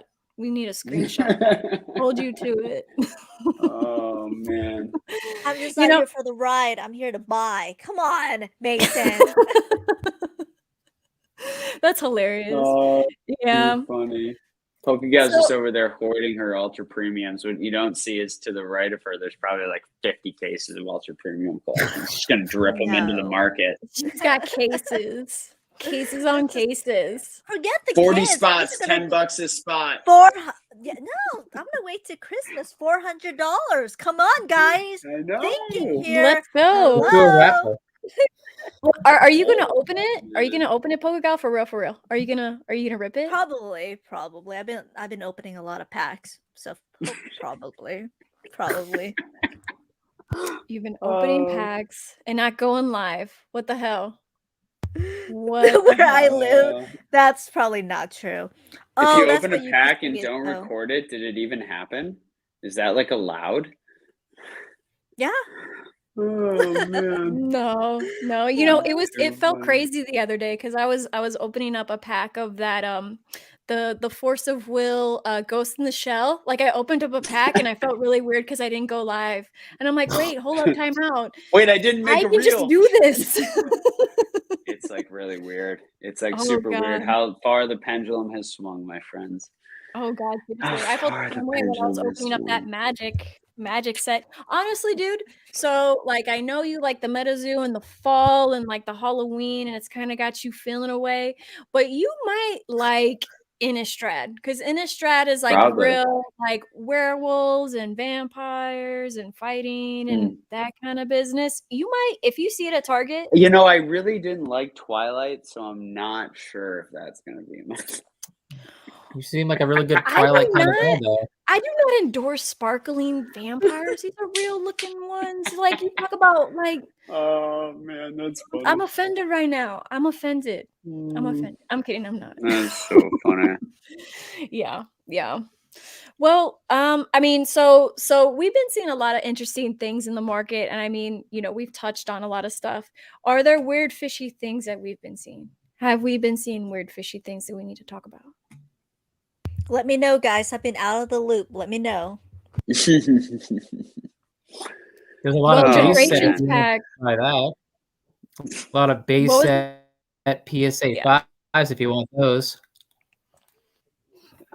God. It just seems like there's a wave of plastic coming, and they're not. Mhm. Connor's gonna go into his angry No, I'm spiral. just thinking. It's No, I'm not. it just seems like a lot of plastic starting to come.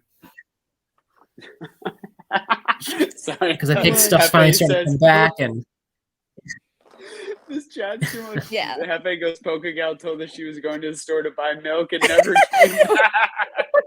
I abandoned all the kids. Good milk.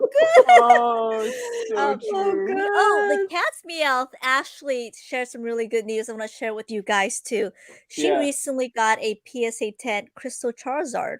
Well, she sent it for grading. It came back a 10. Go her. Wow, go That's her. Let's incredible. Go go. her. That's probably what, another 10, 15,000. Anyways, I Really? have to probably leave in 15 minutes. So I'm gonna do the giveaway now, Okay. you guys. So Yeah. this is Ooh, another you giveaway? see Sweet. that one right there. See? This is actually for Paul. So the other one is gonna be up there, which I will ship. Okay, so I have two. I'm not Ooh. I'm not giving away your gift, Paul, but I'm just too lazy to go get up there. Go ahead, pick another hashtag, Jess. Okay. I don't know. Hashtag. What was it? What was the new name for Jake? Zoonomics? Is that what we said? Hashtag Zoonomics. Yeah. Oh, that stuck out to me.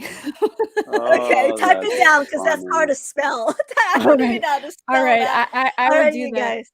If Okay, you guys give want me- to enter just to win this, I will ship this sealed for you guys. It's a new built and battled for Fusion. So it's hashtag whatever the Zoonomics.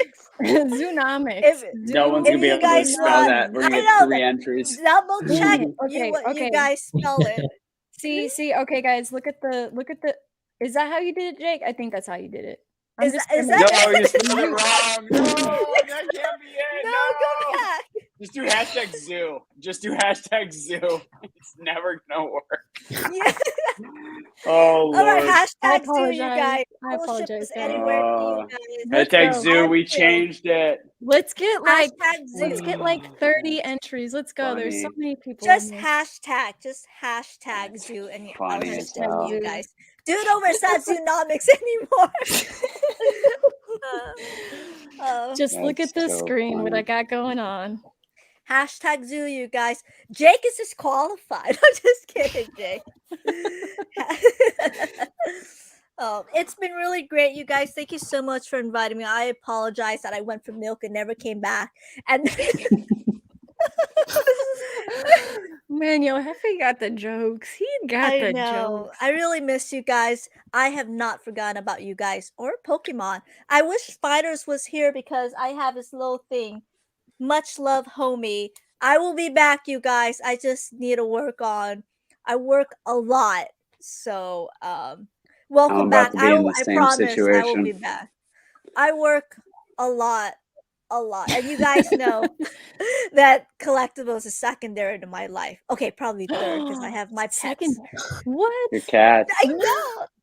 And How many telling cats you. do you have? I actually have 3 cats. So, Oh, I thought that you were like, weren't you like fostering a bunch or something? I know, but they're not mine. So they're not mine. Well, I've how been many fostering the cats are living with you? Oh, 3. Oh, okay. Yeah, Nice. they owe me. I don't owe them, but so there's oh my god, there's F&W collectibles. Oh my goodness. Cats come first. All right, you guys, hashtag All Zoo. right. I will ship this to you guys. Give it a little bit. Hashtag Zoo, and we'll get this going. So I really That's appreciate cool. you guys. I miss you guys a lot. I just have not been so We out of appreciate it. you coming back. Yeah, No, thanks for thanks hanging for with doing us. it for you. Seriously. Yeah, a lot of people. Hashtag if you guys want that, I'll ship that anywhere. And you know what? I'll throw in a little, I think a little Leonard that I have with you guys too. We get this Nice. going. Mm-hmm. So, Nice. but nice. anyways, since I'm out of the loop, I want you guys to tell me what I should spend my money on when I sell my house to get rich. NFTs. Have you ever seen shiny Shiba. cardboard? No, no, Let not me at tell all. you, my friend, there's really shiny cardboard out there, and sometimes it comes in plastic. Oh What? man, I tell you, crazy. Really? And you can have it just for 9 easy payments of $999. So Oh my god. it's a beautiful No thing. It's a problem. deal. It's a deal. Deal. So, So What a deal. so, I just have to sell my house. That's easy. Wow. This was um, wow, this was historic. All right, I'm you glad guys, this is let's get going. It's Hashtag tough. dude. Hashtag zoo. Run it. Let's see what they get. Let's do All it. right, tough, 18, man. let's do it. Good go. luck, you guys. Let's go. It's Woo! tough being a collector out there nowadays. They need some free product. It's hard. It's hard these days. No. Oh, no.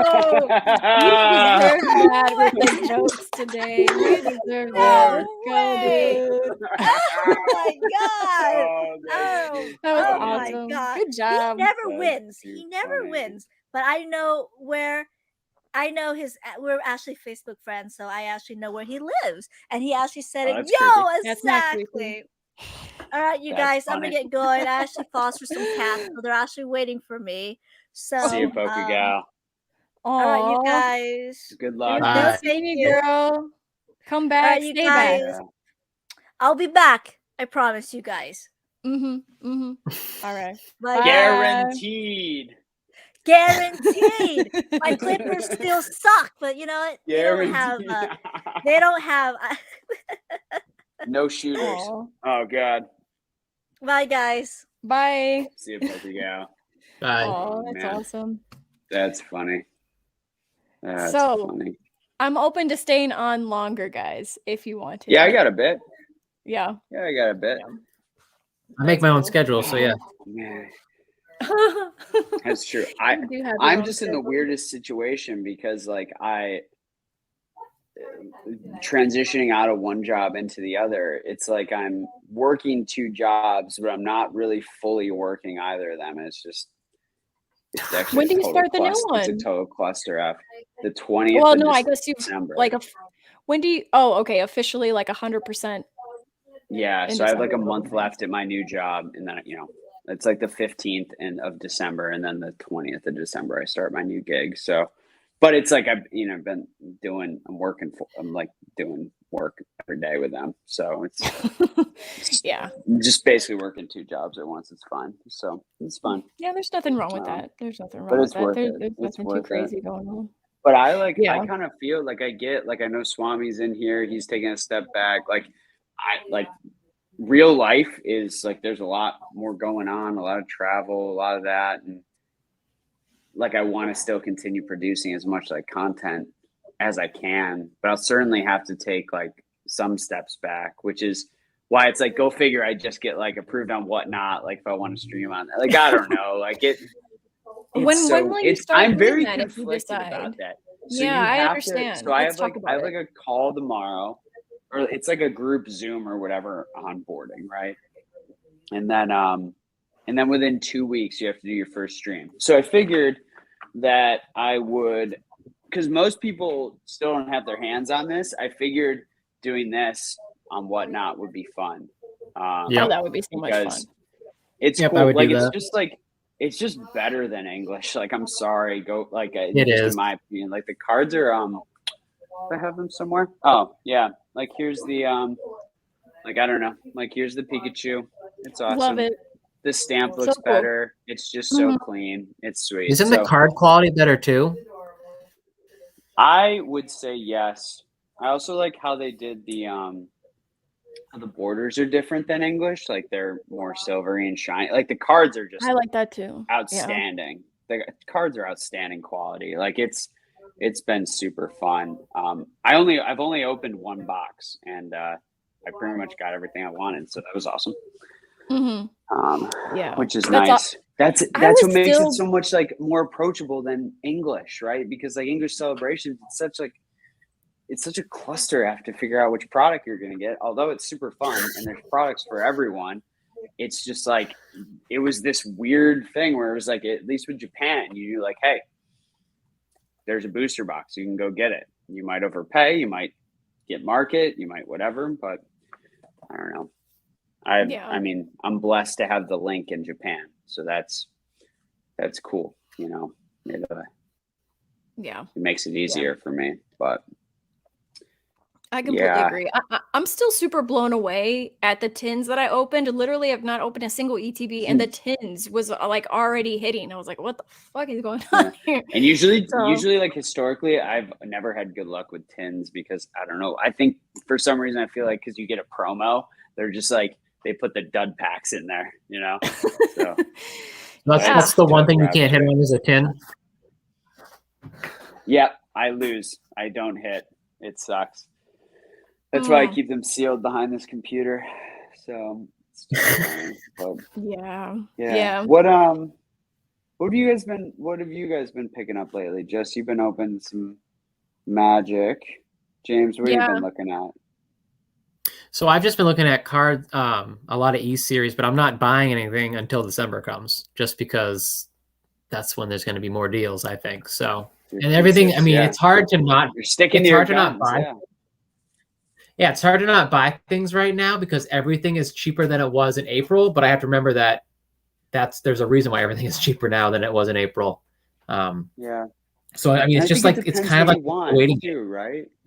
You know, like oh yeah, I mean, there's definitely deals out there for stuff that you can just have to wait though. Like you've been like showing me some stuff that you've been waiting on that you've finally been trying to get after and you finally got to it. But like I think that you just have to be patient now. You don't have to like rush into it like I was with raw cards in last year, just because there was so many of them and there was such a tight window I thought to buy them for like 25 cents each. Now it's just like you can kind of play the long game and just kind of wait.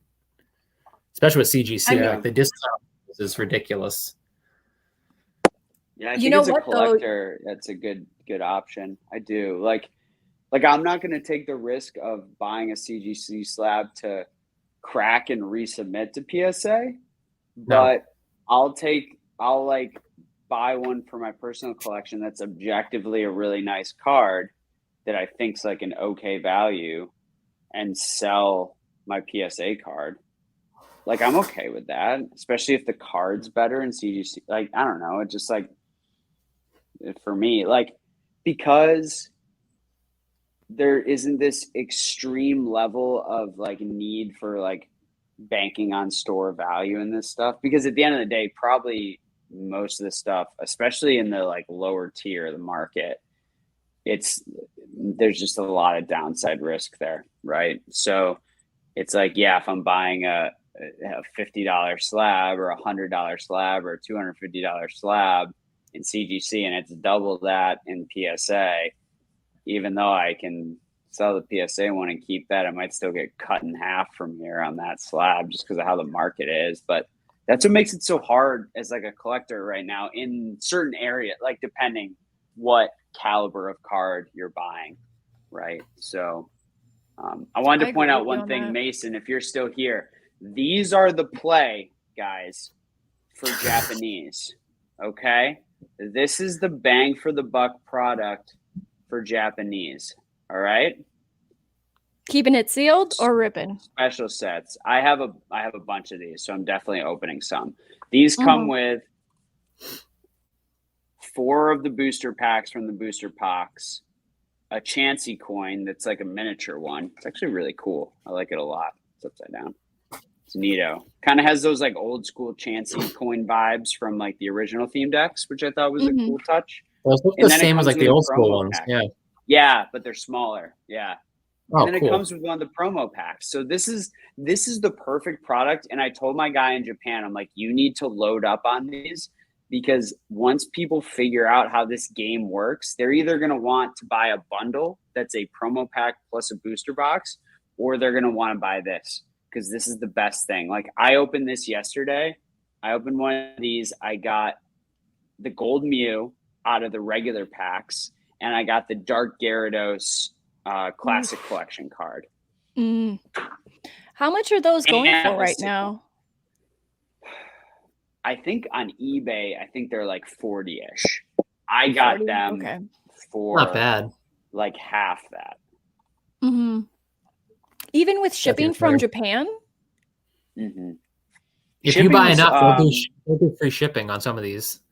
Yeah, the only reason my shipping was, it would have been $20, but I upped my order and it was here in 3 days. That's super cheap. My for what's plug going knows what on he's for- doing. Yeah, my plug knows what he's doing. Yep. So like but I like ordered a lot, so So it was 'cause worth I it think for it's you. going to be good to have. Yeah. I can break some of it. I can enjoy some of it. I can give some to friends at cost, which was really like cool to do. Not like self-promoting myself, but just like a nice thing to be able to offer people, because people like, I'm very lucky to have like connections into guys on the ground in Japan. Like a lot of like, just because I've been collecting Japanese for so long, and that's what I like. But I'm hoping I will.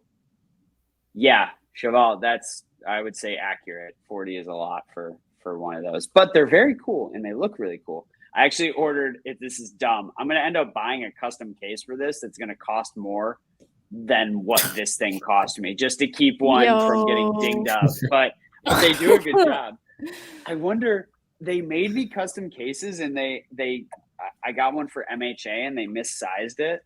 Oh, no, it doesn't fit that either. That would have been sweet. Yeah, I got these random custom cases that now I have for free that don't fit anything I have. So it's kind of random. But oh man, I was about to say, if I hadn't opened up my Ghost in the Shell Force of Will, that might fit. That's the only thing I can think of that could fit that. But I already opened it's random. It doesn't matter. But yeah, someone asked, yeah, Mason, these are amazing. You need to figure out how to get your hands on as many of these as possible. If you message me, I can link you to my guy and you can see what he can get for you. But yeah, these are, as soon as, because like when they came out with those blisters in China that have like 2 of the classic collections and then like 4 of the regular packs, I was like, man, they better do that in Japan. And then they one-upped it with these. So I'm very stoked. Very stoked. So Connor with the hookup. Y'all heard it here first. Someone asked, what are our favorite sets personally? Any TCG? Hefe asked that. Fun one to answer. That is Why don't you guys go first? James, you go first. I got to think about it. It's either the Gym Heroes or the Gym Challenge. Oh, those are so good. Yeah, I like those a lot. Or, I mean, there's also Southern Island I like too, but I mean, those are probably the top. Southern Island, yeah. I have to agree with you on that. I think I've been saying that my favorite is Southern Island, and I think that's my favorite Pokemon. But now to think about like any TCG, that's really hard, because I've been really liking Flesh and Blood. I haven't opened it yet. You should. I've got an extra box I can send you. Welcome to Wraith. Do you want to open up an unlimited box? I'll send it to you. Wasn't it hard to find too? Like that was the issue when you first got into it, Jess? Like you got it like right before it like blew up. Thanks, yeah, and to be quite honest, when I first got into it and I first bought them, I didn't know anything about them. So I ended up buying all the unlimited boxes from Rudy. He was doing a sale, so I'm like, okay, let me just get them. I trust him, whatever. I'll just pay his price. But I didn't realize there was also the first edition as well, and then I started learning about, okay, this is how they do their sets. So unlimited now is not that hard to get. You can find it. It's not. Yeah, I feel like I see it. Do I see it in Target, or am I mixing it up with something? Maybe I've just seen it in my LGS. It might have just been your I'm not 100% sure. I've not seen it at Target. I don't know that they have them at the big stores, but definitely your LGS for sure. Yeah, for sure. I would say for me, when it comes to Pokemon, it's Japanese Gym Challenge and Japanese and English Team Rocket. Japanese Gym Challenge because of how stacked it is. Team Rocket because that's what I opened most as a kid. But then like, those are just like from a nostalgia standpoint. Like now I've come to the point where like Fire Red Leaf Green just has like crazy good cards. Like Skyridge has unbelievable card. Like, like it's hard with Pokemon because it's really about like pockets of sets, right? That I really like. But from a nostalgia standpoint, it's definitely Rocket. Neo Revelation's fantastic, Shining Magikarp and Gyarados, and it's a tight set in Japanese. It's like 55 cards, which is cool. But other TCGs for me, I still have like all my Harry Potter cards from when I was a kid. So the Harry Potter base you open set. Any boxes? No, not a box. I've opened packs because like I was even if Jake's still in here, he knows this. You could get packs and boxes for nothing. even into last year. So, but I have like some of my childhood like full hollow cards still. I have a bunch of random ones from that. So I like that set. Trying to think what else is like. Oh, well, in Pokemon, it's also Dream League. Dream League is amazing set. I like that one. Yeah, The I full remember art you talking character about cards. that. Yeah, I love that set. I got some of those. Those are great. Tag Team GX. Yeah, both of those are awesome. There's just too many. Weiss Schwartz Sword Art Online is just hits for me because that was like the first anime that like really got me in. And know what's really cool is they came out with a new set and they have serial cards.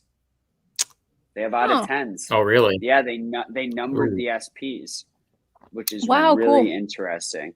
Yeah, TCG Art House is right. Metazoo going in Walmart. That's what's supposed to happen. It's coming that soon? Wow. Okay. Yeah, I forget that. That's awesome. Yeah. I knew he was talking about obviously bringing it to the big boxes. I just for some reason was thinking it was going to happen later. But hey, I'm here for it. I'm here for it because I want to see the cards for myself and open them. And another card. Mason learn just them. mentioned one. Mm-hmm. I just like EX Ruby Sapphire. Some great cards in there. Like this freaking Lapras they upgraded to. This thing is awesome. Look, the These Lapras. Cards, dang. Yeah. They're so good. Yeah. You know, you showed us that earlier. Yeah. You know, Connor, the Japanese base set pack that I have, which I haven't told you, but I've waited and it's light. So there's that. Yeah. But I've thought about I have thought about opening it just because. Is it 291 yen or 300 yen on the front? Oh fuck, I can't remember. It's the legit one. It's the one. It was the original one before they added on the taxes. I think that's the 291. Is that the 291? 291's before the tax change. Yeah. The tax change. Because they have different weight ranges. So. Oh, okay. To my understanding, so I only really definitively know for the 291s. What's the weight then for the 291? For like a heavy versus light? 0.7 and above is really potentially heavy. Okay. I'll have to wait again. Usually the light ones are in like the 0.3 to 0.5 range on the decimals. So you got the legit scale. Yeah, I do. Yeah, and then I realized that I needed to buy the little weights to calibrate it properly. Yes. Damn it, I can't even weigh this right now. Like I got it. I mean, thank God Amazon, But yeah, you can test it with like a nickel or something. But yeah, yeah. And I tell you, like, I'm not gonna lie, like I'm going to enjoy for many years having a binder of Nightfall. Like I'm going to. I don't have enough tie to it yet, and maybe it'll go by the wayside. But I've dabbled enough in enough TCG. I mean, I've opened.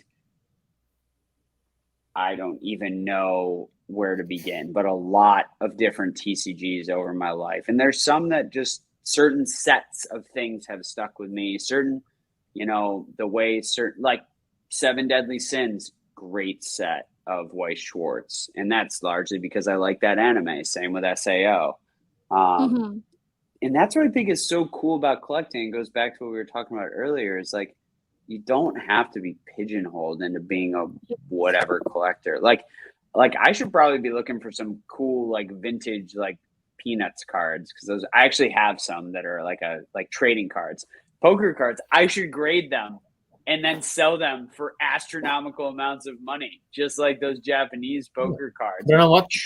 Talk about market manipulation.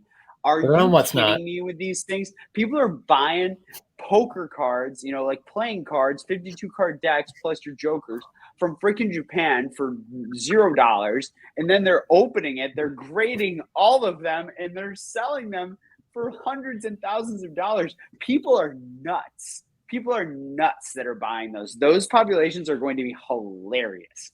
And it's so niche. It's just absolutely just blows my mind. Bananas. That's so crazy. It blows my mind. Well, talking about other TCGs, one that's popped up for me in the past few weeks is Akora. which I almost backed the want. Kickstarter. You did? Okay. So I saw it after the And I fact. didn't. Yeah, my buddy locally did, so he has an extra box I can get from him. But yeah, tell me what you think. They look cool. I have no idea what the game is. Like, what I'm trying to do with all the TCGs right now is, like, because some of the new TCGs, I don't have like a nostalgia kick necessarily per se. So what I'm trying to do is I'm trying to get the utility out of them, which is like, let me learn how to play them. Like, let me get good. Let me learn how to build a deck. Let me play a few games. Let me see how I like them, and then kind of go from there. So with Akora, I know nothing about the gameplay, but the cards look really interesting. Like, comparing them between all the other, Magic and Flesh and Blood and Metazoo, like, I don't know where I would sit those yet. But I mean, I'm interested. See, that's the thing. Like, I want to touch it. I want to feel it. I want to see it with my own eyes, like right in front of me. Like, this is what's up. But the problem is like getting it at a price that makes sense that you're willing to spend on it. Like that promotion for Metazoo that Rudy was putting out. I would have bought it. Like, I want to buy Metazoo to get a feel for it, but I didn't want to put $800 down on Metazoo. So I'm like, dang, Rudy, can I just get one box? Can I get 2 boxes? I mean, now he does what he does, and it's not like a criticism on him. It's just like, I'm not someone that was going to buy into that sale. But yeah, because that's like your value's all in the spec on the promo, right? Because when you look at like if what I you're cared getting, about that, like that's the only way you're gonna get. You would have to basically get it and try to immediately sell the promo to recoup what you paid, or what you paid less the MSRP. It was 820 maybe. 820, yeah. Nerdicus X. It was 820, and we could go through it. It wasn't near. It was only one booster box. It was like a spell book, maybe blister, the Rudy promo, the playmat, which is cool, some other stuff. But it was like, when you mathed it out, it was like MSRP. It was maybe like $350 worth of MSRP product plus the promo, I think, right? Like, if you looked at what you get, maybe 400. So like I said, the total spec on the promo being having resale value. What that is. Yeah. I mean, he did say that did you see that update with like there's going to be some like Christmas promo, and Mike promised him that the next box will have 2. I'm now a patron of Rudy, I guess. So we'll see how long that lasts. Let's go. I'm just trying to get some Weiss Schwartz at reasonable cost, which is seriously, funny.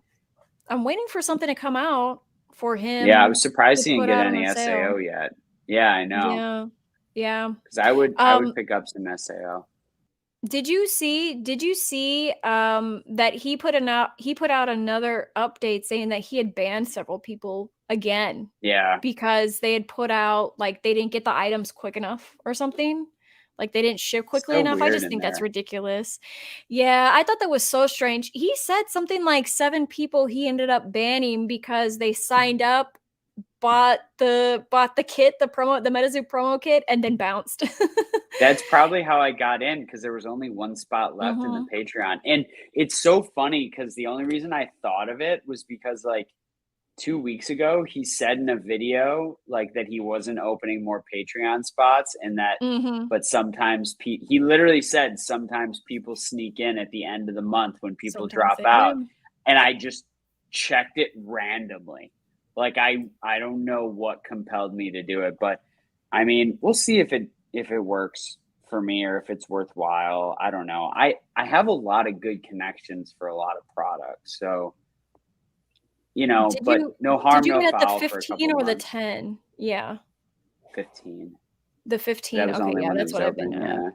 Yeah. So I'll see how it works out. Yeah, I gotta like do the math and see what I end up paying if I get something. We'll see, but could be cool to get like in the next Metazoo package might be cool. Maybe I'll splurge on it. We'll see.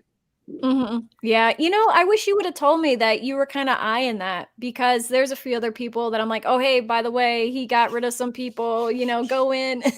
This might be a good time, because he mentions it sometimes if he's banning people, because of silly stuff. So funny. Yeah, but I mean, I don't know. I'm gonna I wish I wanted to buy more from him. So like technically the $15 that I spend a month, like I don't buy things from him every month. I might buy a few things each year. So I don't know if like the $15 is like worth it, quote unquote, or not, but I don't want to lose my spot, because there are some things that randomly come up that I'm like, oh, like, let's go. Like, this has got to be it right now. I don't know. He's got a plug. I don't have a plug for like the Force of Will or the Weiss Schwartz or anything like that. So that's part of why I stay around for that. I'm excited for the Japanese Weiss Schwartz Marvel set. That's gonna be fun.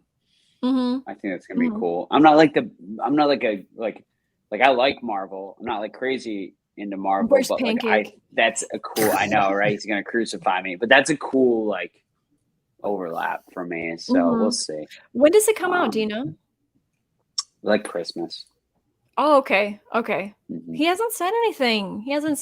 Rudy hasn't said anything. So yeah, that's because if it's different because it's a Japanese set.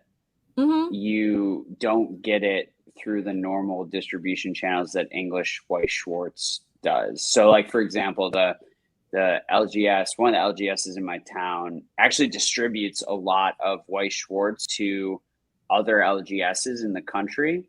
And I believe, I think they get it just directly from Weiss. However, because Weiss is interesting, right? Because it's like print to demand and it's just done differently.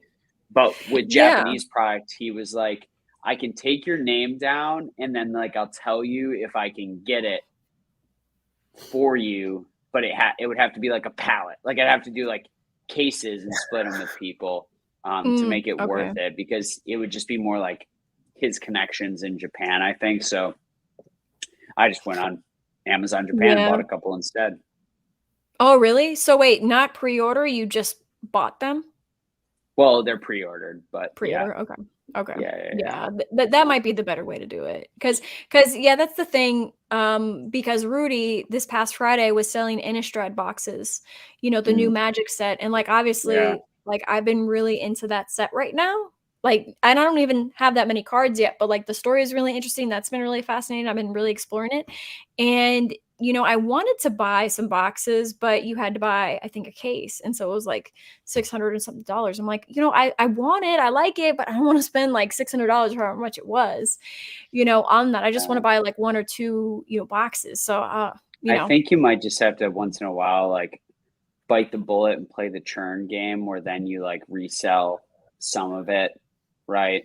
And then try to recoup. So or like find a group that wants to buy some, like that's, and then it's kind of how you have to do now, because to get the best pricing, you just got to do volume, right? It's the same, how it goes. That's a good point. That's a good point. Maybe in the Discord channel, I wonder who might be down for that. Because I would be down for that. I wouldn't mind. Like even if you weren't on it, I totally wouldn't mind if someone was like, hey, can you get me something from Rudy? And I'll pay you. And like, I don't mind middlemaning between that, So like if there's something special that people want, they can give me the cash for it. Let's go. I was really sad that I missed the Flesh and Blood promo because I wanted to buy that. But it was I just wasn't liquid at the time for it, because it was like 1,000. It's hard. I can only dabble so much too, like, because I enjoy Pokemon and I know like I'm gonna buy 20 boxes of VMAX Climax, right? Like I know in my head, like I'm doing that. I know, and James knows this all too well, that we have grading fees that are gonna be hitting, right? And like there's only so much you can spend on, and that's that's a huge problem. We've talked about this, but a huge downward pressure on the market's going to be that people are just not good at liquidity timing, and they could have not, known that it was going to take this long for their cards to grade, and now they got to pay, and they might not have that. So and they probably didn't space them out either. Yeah, they probably didn't space them out like I did. Like I spaced mine out every other month. So now it's not like I'm going to get hit for 1,800 cards coming back. It's going to be like 400 this month, 400 next month, and then it's going to be spread out. I think I have like CGC, like they're starting to get a little faster, but they're still I have 200 cards coming. They're supposed to be coming next week, but they've been in like grading encapsulated for like a week and a half almost. Yeah, how long ago did they And charge you? They charged me about 10 days ago, and that was weird because before the first one they charged me they charged me and then the cards came they got shipped the next day. This time it's been a lot longer, so but it's a bigger sub this time too. So I can't imagine how long the 400 cards.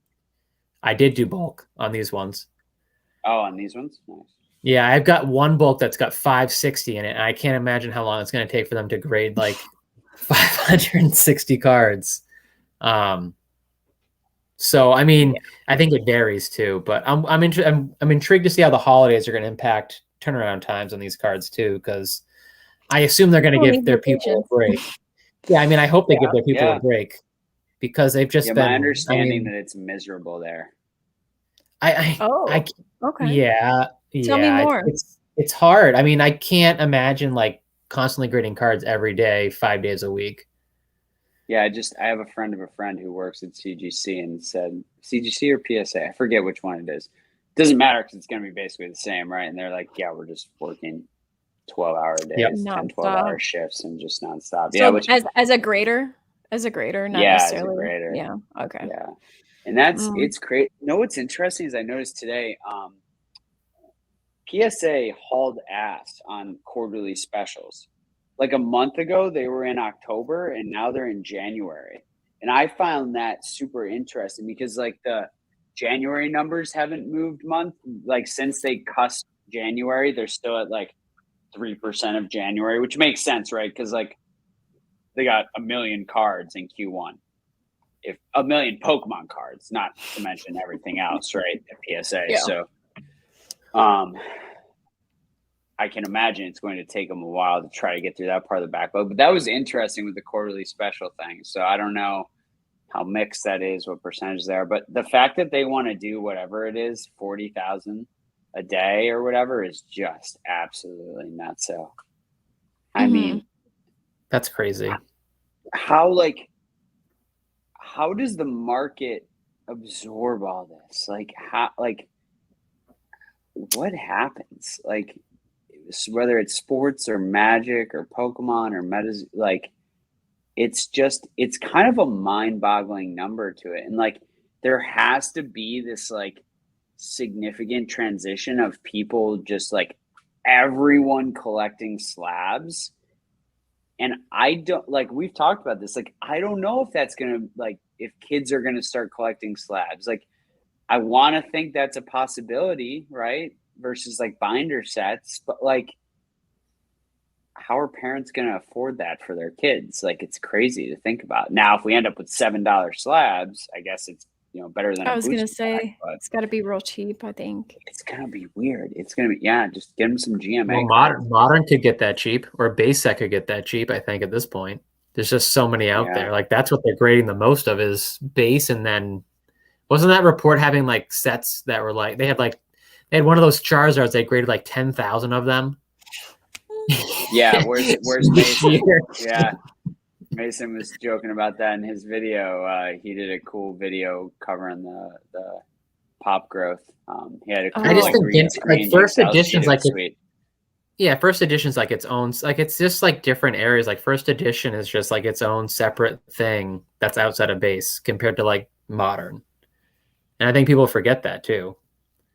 Like, I don't think the markets they're going to be, it's almost like you're looking at two different markets almost too, just because of that time factor and how much sealed product is actually left. I it's think hard to know. WotC era as a whole is just risk. And there is,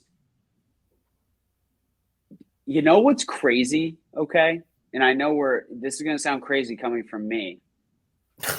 I am almost, maybe not, because I'm pretty objective. I'm almost more worried about the sealed market than I am some parts of the slab market. Huh? Tell me more. Yeah, I like because slab. And this goes into the manipulation part that I don't think people have any concept of how many cases of base set unlimited booster boxes are out there. Like, oh, God. Yeah, it's crazy. it's like Unlimited they have anything no is just idea. bad. Even some first edition boxes, right? Especially like Jungle. Like there's more than people think. I mean, freaking, this is a random like little thing, but like what? There's 11 first edition Neo Genesis boxes on the PWCC auction block for the Holy next crap. auction. PWCC, That's so Really? bad. I love forget it. what I was looking at. Holy Yeah. crap. They're gonna I get was like, wrecked. did they duplicate this by mistake, or is someone just saying, "Get me out before like the floor comes out"? Exactly. Yeah. You know, Yeah, and I was exactly. Like, talking is to this the peak for that? I was talking to a very trusted source of mine who, you know, he's really looking to move sealed WotC product because it's just too much concentration risk. And you know, if he had just sold a year ago at the height, but he didn't. He sold some. He didn't sell all of it, and didn't even come close. And you know, people are getting worried. You know, So tax scrutiny, illiquidity, the market cooling off, and by cooling off, I mean actually going into a free fall in most parts. Like it's wild. It's like It's how too long much is it going short-term to take thinking, for too. some stuff? Yeah, it's People like are how long is it impatient. gonna That's take the for it to come problem. back? Yeah. Yeah, I mean, people are impatient too. They want it. They want immediate like return on whatever they bought, and especially the people that bought with like credit cards, like they need to pay their bills, and if they're not going to have stuff to sell, they're just going to sell it for whatever just to get what they can. Yeah. Well, it's like this. It's like the quote I said, or I was trying to think of earlier. The market can remain irrational longer than you can remain solvent, right? Yep. It's like it's gonna pass you by, but it's gonna keep going, and you're not gonna be. It's gonna be out of your control, and you're just gonna have to sell. And it's a scary thought to think like how much of people's livelihoods are tied up in this, and like the issues they could, you know, potentially see down the road, especially because so many of these guys are used to doing, you know, under the table cash deals. And it's like, if you want to move some of this product, you got to start dripping it onto some of the big auction houses and just know you're gonna get hosed on the transaction fees, but you got to do it legit. Like even like if you want to sell boxes to Rev, right? Like these big breakers are doing things like more by the book. Now they might have little teams out there who do things, cash deals and funnel. I'm sure they all do, right? I'm sure there's this whole, it's the veil, but it's like the behind the veil thing, right? I think there's a lot more going on there than we know or could even imagine. But a lot of them are like doing like things legitimately, like by the book as businesses now. And that just means a lot of people are going to have to transact like that aren't like the biggest players, you know, like, because even if someone pays you cash for something, they're still going to have to report where that went if they're a business, right? And who are the people who are really going to be able to like, how many Logan Pauls are really out there who want to buy, you know, half a dozen base set first edition boxes, you know, like how many rando wealthy celebrities who want to buy that much product and will do it under the table? I don't know, especially now. So just wait till he buys all the Metazoo. Then I'm going to be just like over here with my shiny cardboard feeling myself. He's not done any live breaks, right? For Metazoo? No, there were just some pictures that came out. I thought it was funny. I will tell you, this box glows in the dark, which is kind of neat. That is holographic. Really cool. So anyway, yeah, that's I'm glad you really like that set. But yeah, we'll see how. Thank you. Yeah, it was exciting. It was like refreshing. Like I was a little burnt out on Pokemon too, I think is why. Because I overspent on Evolving Skies when I meant to not buy any. Now I was just like, it happens. We've been there. Yeah. We've been there. James, aren't you glad you dumped your Vivid Voltage? I timed that so well. Like I could not do that any better. 220. From 220 I sold it for. Actually, the highest one I sold was for 230. And like a couple weeks later, it was down to like 150, and then the bottom just fell out. Thoughts on the Steve? I can't believe I was about to bring that up. I haven't looked at his account on TCG Player. I don't know what he's selling. But is he selling cards? The news headlines have been saying he's selling 3 million's worth of things. So I don't know if that number is accurate. I doubt that Like number's in accurate. Pokemon cards, or just like in general, like In liquidating? cards and other stuff. Yeah. He's got a lot of stuff on TCG Player. Let me see if I can find He it. could probably sell that. Didn't he get a trophy card and then get it graded as like a 9? Yeah. Was that him? Are you Did. talking about He the bought an Pikachu Illustrator? Yeah. Yes. I'm sorry, the Which Illustrator. Didn't he got? Didn't PSA is no longer grading trophy cards. Fun fact, but we don't have to go down that rabbit hole. Really? Huh. Yeah, Interesting. What's Is the CGC still reasoning doing it? behind that? because they can't validate definitively how many are real, because you never know how many like got it, not real, like they all could be real, but how many like could have been printed. Like if you're distributing 100 trophy cards, right, you make 110 in case something happens to one or you need an extra. Like it's kind of like the whole staff idea. So they stopped. It's kind of like I haven't like totally dove into it. That's my quick understanding. I think the thing with the Aoki Vault is like people are gonna like that. Like there's a certain level of person. It's like just like a pedigree, right? Like it's basically the same idea, right? So yeah, people are gonna think it's cool to own that. Yeah, like yeah, for sure. I get it. And is he selling on TCG? Or are you just looking at it's a TCG? wild this way is for people to TCG. make money. Yeah. TCG prices are always like so weird too. Yeah, he must have like some kind of deal with them. Yeah, here, let me go back to the main page where you can kind of see that. Because I just typed in Steve Aoki. Mystery boxes will restock November 9th. Oh boy. But not forever. Oh, see, look at. So he's selling a lot of things. He already sold everything out already. Just wait till instead of breaking one, what Logan Paul does is he convinces a company to grade and pedigree one of his first edition boxes and then sells it and somehow links an NFT to it. These guys are CGC geniuses, does that. okay? Yeah. Oh yeah. No, these guys, I mean, they're just like, it's business. It is. You cannot knock these guys for making money, because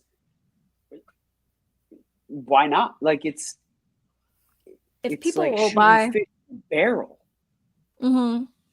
And they can go with that one company in the UK, right? That company was out in UK when we were looking at those graded boxes. Oh yeah, the one who's grading like the floating what ones. is it called? Yeah, those were cool. They look like VGA. Those look amazing. Yeah, they like that would really just be cool to have, because then you can kind of see really the whole box. Yeah, it's like better than it. Oh, it's so cool. It was so cool. It was a great idea. No, it's out of Germany. Kudos That's where it is. Is yeah. it? Like I want someone to grade my Eevee Gym Pokemon Center box, my Eevee Heroes gym box. Like that would be it's crazy. It's crazy. That's cool and it's fun.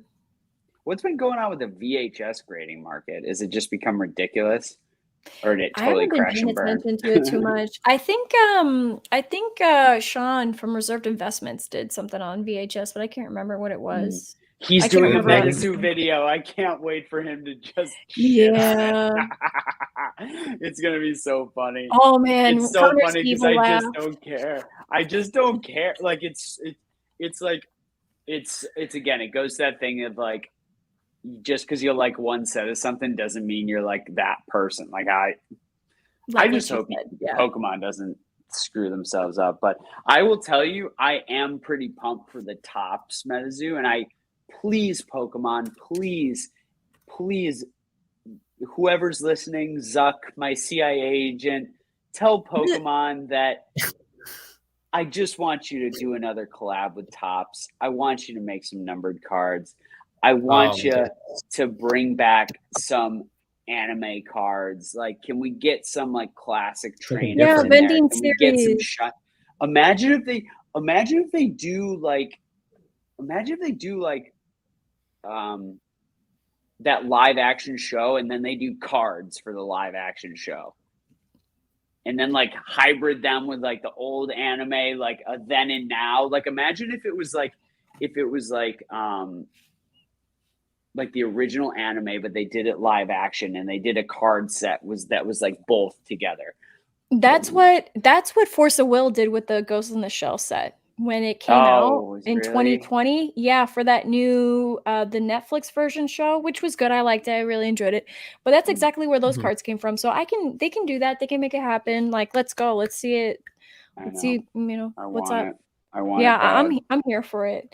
I mean, I think yeah. I mean, just going back to the experience of it, like bringing two like ways to enjoy a thing into one, and synchronizing that. I don't know. I'm with you on that. I think that'd be very cool. I wasn't super. I had some of the tops Pokemon cards when they were first out, like obviously the only ones. And I had them when I was a kid, but I wasn't super about them. But now seeing that, I feel differently about it. Like at the time, I was like, "Oh, these are all right." I hated them when I was a kid, and now I really like them. Yeah. Now it's weird. They just like grew on me like a lot. Yeah, I don't know what it was. Maybe like I picked up a lot of them locally. Like I don't remember. And you can still buy the packs. Maybe. There's like a few different series. I didn't know that. Yeah, you gotta be careful because like some of them just like don't really have good cards. And I have one back there. I've got one in my safe. Not that it needs to be in a safe. It's like $20, but I store my sealed stuff in a place that I know is climate controlled and not gonna. I need to get one of those. But I need to get a climate controlled thingamabob. Something. Yeah, you can put. Well, you just like put like one of those humidity packets in there or whatever to make sure it's like the right. Are you talking about like the Bovita cigar humidity packets? Kind of, yeah. They're kind of like that to like bring it to the right stability. I didn't think about Tops that. I could put some Pokemon stuff in cards. my humidor. That's what I thought as a kid. As a kid, I was like you never wanted to get those as a kid. You were like, F that noise. This is not a Pokemon card. So like this looks weird. I don't like it. Where's the border? I'm gonna open this, by the way, while we're on here. Right now? Let's do it. Yeah, you know what? If we're also down, like, because I know it's after 9 y'all's time. Yeah. Could also open one of these guys. Oh my gosh, you gonna do it? Yeah, fuck it, let's do it. Let's do it. Why not? Let's do it. Why the hell not? James is like, I got no cases of Vivid Voltage left to open. Cafe's like, rip it.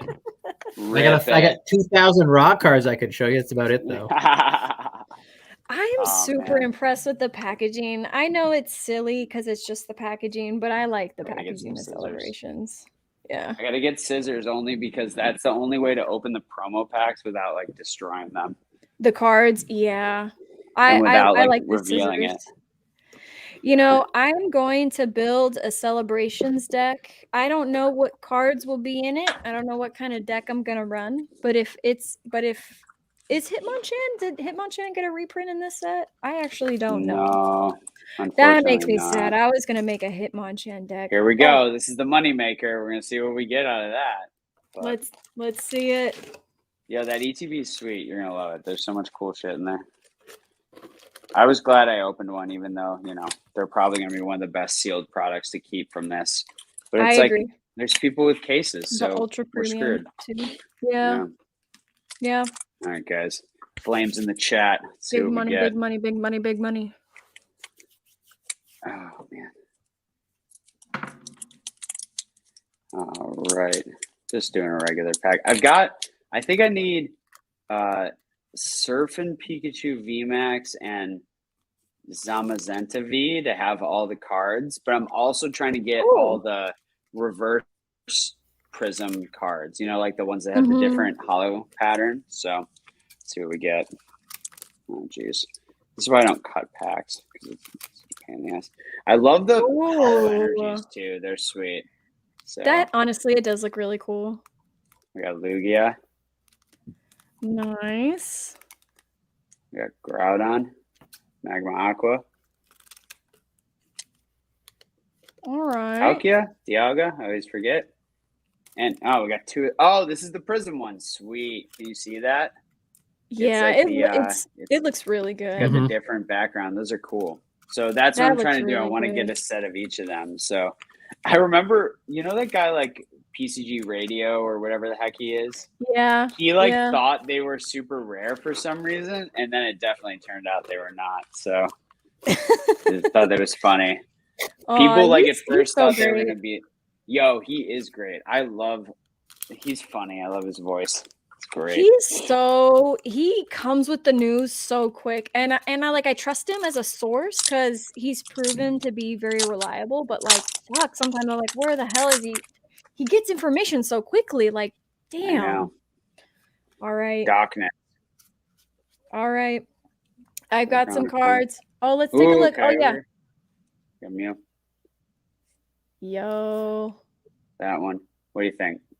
Full art something? It looks cool. Oh shit. Oh yeah. Nice. Yeah. This card bangs. I know, right? I know. I'm wondering how easy these are to pull for being a secret rare. I don't know. Danny Phantom did pull rates, I think. I'll have to check it out. Japanese? I can't remember. No, they were English. Never mind. Because it's not secret. They're not going to be the same. Yeah, that makes sense. All right. So this doesn't look too bad. See, I don't even care. I've never seen this Pokemon before. I don't know. I've seen him a few times actually, but I don't know. I just think the holos look so great. They just look so awesome. Nice. Like they really did the Pokemon justice, I would say. What's this guy? Sweet. Nice. Okay. Lunala. I forget which one that is. Let's go. Is this the only promo card that came with the Pokemon Center ETBs, or were there different ones? That was the only one with the ETBs. This was the only but there's one? A lot of promos for this set. People love that. So the Greninja? One, the black, the shiny one. I mean, honestly, it's so great. The what is it technically considered, the Galaxy Holo? Like it's like that star galaxy, right? Versus the what's the other one called? Galaxy versus. It's also like another space name, and I forget. Cosmic. That's when Cosmic, because that's when they moved over. I forget. I just posted about it. I forget which set it was. Let's see what we got. Got the Mew. Got the Cosmic. I always forget which one that is. And we got Ho-Oh. Nice. And we got that one. These are cool. Very. It's just there's so much bulk. There's so much bulk when you're opening celebrations. It's crazy. I'm fine with it because I'm ready to build some decks. Like I'm ready to go. That'll be fun. You're gonna get the TCG app that's coming out too for the card game. Oh yeah, I definitely do. Yeah. Dude, I got another Mew. Let's go. I'm cool with it. Yeah, I'm gonna build some actual like in-person decks, but I am gonna try and spend some time playing it online. I should learn to play. I'm just hoping you can use like the vintage cards too. I'm hoping you can like use those because like now the cards are like the rules are just different than the old ones. Pikachu, let's go. Nice. I really want the reverse holo of that, so that'd be sweet. Nice. Yeah, Oh, there's another one I forgot. I guess it might depend on the play, James, because the mechanics are so different on some of those cards. Because a lot of the cards in the most recent sets, like Generation 6 are super overpowered. Yeah, because I play it on my computer because I have the app, but it's just kind of it's kind of hit or miss. There's like some decks that you just can't beat. Like, what kind of decks do you run? It depends what game mode I'm playing. Let's go, Pikachu. Nice. Yeah. I'm sorry, what were you saying? It depends what game mode you're playing too, but a lot of it's like they're using the double strike cards now, so that's kind of a new element to it. And how about with Fusion Strike? The cards literally say single strike, rapid strike, fusion strike. I'm like, have you seen how crowded those look? It's so weird. Yeah, it's weird in the game too. I have no idea how that works. Oh, what's this guy? Okay. What'd you get? The Zamazenta. Let's go. Nice. I think Let's that's the go. one I need still in Japanese. So nothing there. So you All right, almost guys. have the full set in Japanese? Yeah, from opening one box and one of these Dude. boxes. So, all right. Imposter Oak. Let's go. Oh, nice. Go You got to sell classic collection. Let's go. Hell all right. Yeah. This is the moneymaker. I'm going to open this one. Let's do it. And this is the one card, right? The one card promo? Yep, this is the one card. Okay. So this is going to be like I could get that imposter Professor Oak, for example. So. Oh, nice. Okay. What do you think? Big money, big money, big money. What do you think? I'm thinking. Mm-hmm. Could be imposter. If we do back-to-back imposters, that'd be pretty cool. That'd be wild. I hope it's like big three. I'd take another Gyarados just because I want to. Or some gold star or something in there. Oh, let's go! What? The shiny Magikarp. Let's go. Oh, nice job. Way to go. Hot hands. Shocker. Hot hands. Not surprising. Oh, man, his reaction alone is. This thing is beautiful. Dude, Magikarps. I pulled Gyarados and Magikarp back to back. Are you kidding me? Let's go, guys. The way the classic. Oh man. Okay, so like, I don't think it's like this in the English. So for example, when I'm going like this on my side, there's like, do you guys see how there's like waves on the hollow? Yeah. The water waves. Oh yeah. my god, the water waves. Are so you awesome. kidding me? Dude, hot hands, man. Yeah, they don't. Do they have that on the one the original, the first edition ones too, or is that new? Well, to be honest, I've never held one in person, so I don't know. I think someone just on your Discord has the shinies, all of them. You have to ask them. He does. But I don't know. Those might be the Neo Destiny ones. Oh yeah, it's true. I think Shab does, right? If Shab's still on. Yeah, he does. Guys, this is unreal. Dude. Oh, you got the Blastoise! Oh, shit! Let's go! Nice! Oh, dude. James is like, where's my celebrations? Dang it. I know. Yo, big three. That's awesome. Dude, way to go. We did this. I think you got the good vibes, the good mojos for some good hits. Yeah. I think named open up your stuff. Open everything. Send me your wares. I will open them for you. Oh my gosh, that's funny. Oh yeah. Let's go. That was awesome. That's rad. And Blastoise is a freaking good card.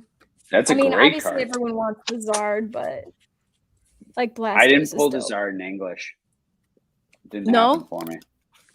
No. Nope. But I did send my how do you say his name? Shab Rahim or whatever? Shab. Shab, yeah. That's what I sold. Oh, you got another one. You got another classic collection. Oh, nice. Let's go. Yeah, let's go. Oh, and another one of these guys, the Zamazenta. That looks like a cool playable card. Shab, what's up? Yeah, Shab. I sold Shab some packs, and he pulled the frickin' Charizard. Yo, dude, good job. Unbelievable. Wow. See, look at you. You've got the money right there. Good vibes. Where am I doing? 3, 4, 5, 6.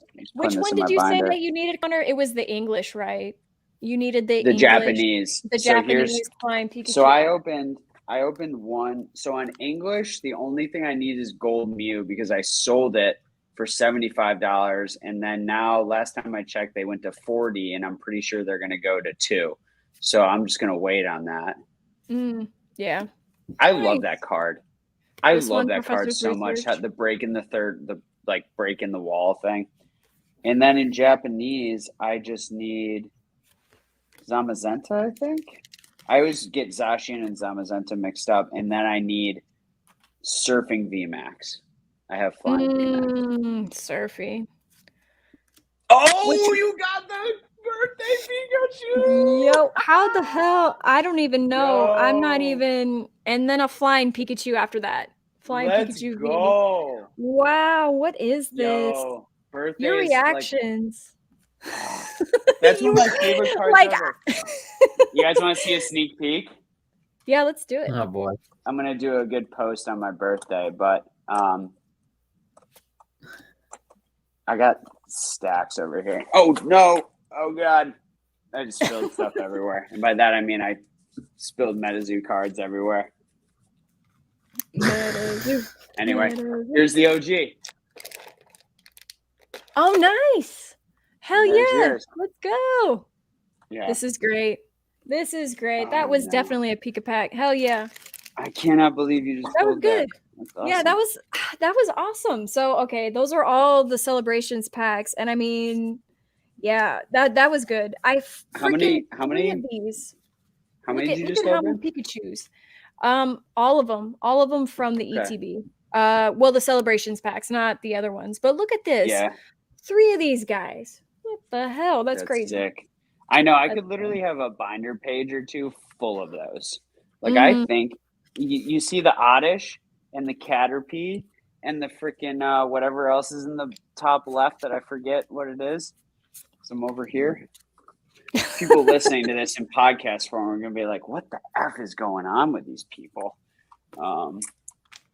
Oh, I know. Oh, I got a fun fact update. Mhm. Did I tell you guys I switched my decision making regarding my Skyridge Flareon and my Split Earth Flareon? So you think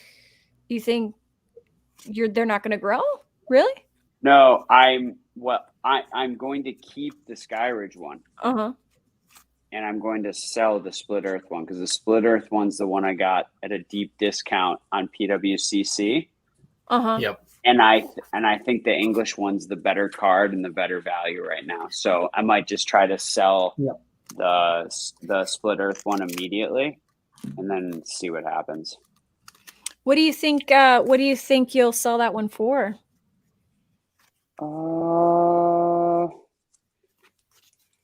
Maybe like 350. I forget. Okay. What is it? Because it's unlimited, which Mhm. is way lower pop for Japanese. So there's a little bit of an educational component, but I think somewhere in that range. I'm working out a cool trade with my Shadowless Gary too that I'm stoked about. Hopefully that'll happen. Dude. Yeah, Shab, no problem. So- Mason lightly played now. Mason, the Metazoo packs the Metazoo cards were lightly played coming out of the pack, so pack Ugh. fresh is not a thing. For Metazoo, Man. that's kind of Oh stinks. man. You know, I Stinks don't know so if I don't know if I should bring this topic up, but this Yeah, is why something not? that I was kind of thinking about, and like if I don't know if we have the time for it, but like grading companies, I'm gonna wait probably a few years to see what happens and see what shakes before I send another sub. I don't know. How are y'all feeling about grading? Like, do you think I PSA mean- is actually going to bring it down to the $10 that they're hoping PSA? for Why bulk? would Yeah, they? Doesn't make any sense. Why the hell would They'll you never do do that? that. they That's There's so such a much- fake there's- promise. they said it. They said There's it though, which is so- why I'm so Yeah. surprised. Like, And a why lot of would they companies say a it? lot because it's optic window dressing. It's Mm. it's candy. It's like Stop it they're with that dangling out. The cheapest card you can grade right now is what, $150? Yes. Yeah. We're gonna go to 10. Yeah. Good There luck. is a chasm between 150 and 10. There's a chasm between 150 and 50. Okay. Like, why if I can grade 100 cards at 150 versus, or what's like basic, like, why would I grade more cards at a lower price when I can grade less cards at a higher price and accrue the same revenue? Mm-hmm. Until so Tyler in the chat says it will never go lower than 50. I don't know about that. It all depends on demand. Because if demand dries up at the higher price points and the market goes into a lull, they will bring back lower tiers, or they will run more specials, or they will do things to make sure they're hitting their revenue goals. And that's what's important. Oh, Rudy put out a new video about I was about grading. to I want to say. watch that. So wanna watch yeah, what Demo? What did he say? Like the short version, the Spark Notes, because he's Like, very this is going to send see. things to get graded. Like, I just want it for shiny? myself because Shining Oh, yeah. Magikarp is shining. This is the kind of card that I don't know if I'll ever have the real one. So this is amazing. Oh man, I pulled that Yeah, and I'm the with you on Blastoise that. and the Gyarados. That's kind of ridiculous, actually. And that's I'm actually more confident on the ones that come inside those little boxes because you can allegedly search these with a flashlight. But I think you got to be like pretty good. I think it's hard, but I haven't tried. I don't really care. But Yeah, I am more confident in the ones I got in the box, right? So yeah, for sure. Yeah, I mean, I agree. Like, it seemed really silly for them to say we're going to bring it down to $10 because why would they? But also too, like, the one thing I'm thinking about as well, they're spending so much time, money, and resources to have the people and the structure to grade at such a high volume. People aren't going to be sending in cards like they did at the $150 price point. So it's like, it'll be really interesting to see, if they want to keep that volume. Well, I mean, I don't know. Are they going to just play off graders?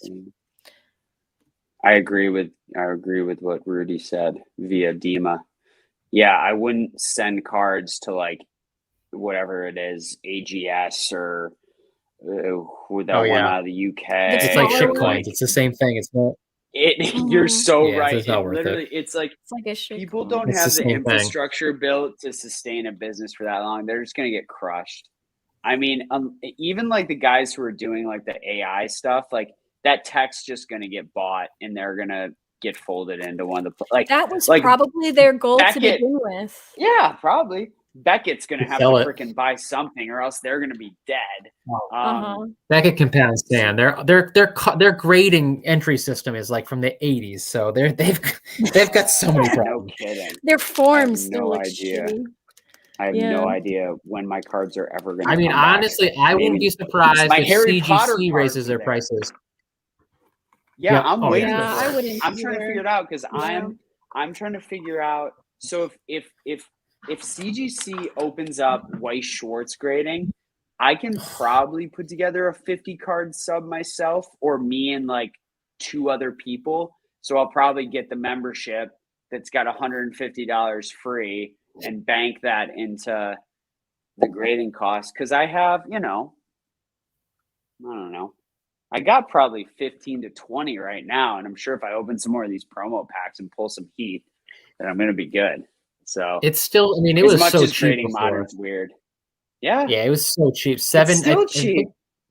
$7.65 I paid per card. And now what is it? $12, I think, with the membership. So I mean, that's still like such a steal. Yeah. Wait till they subgrades are only $5. It's gonna be crazy. Oh Lord. Yeah. Yeah, because I mean, like, I can't imagine like what their numbers are the past like 4 or 5 months with like Pokemon. Yeah, why or would even you sports not, like, cards? I wonder how that is. If you had the capital, why wouldn't you pop up a grading company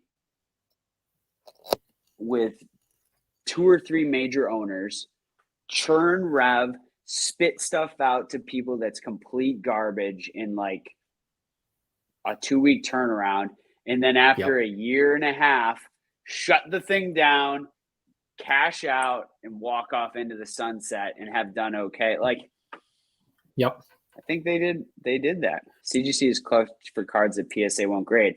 That's a fact. CGC, however, needs to get on their non-TCG game because I had to send frickin' Topps cards and Bandai cards to PSA. CGC also needs to start grading packs. I should have recorded it, but I cracked a pack slab today.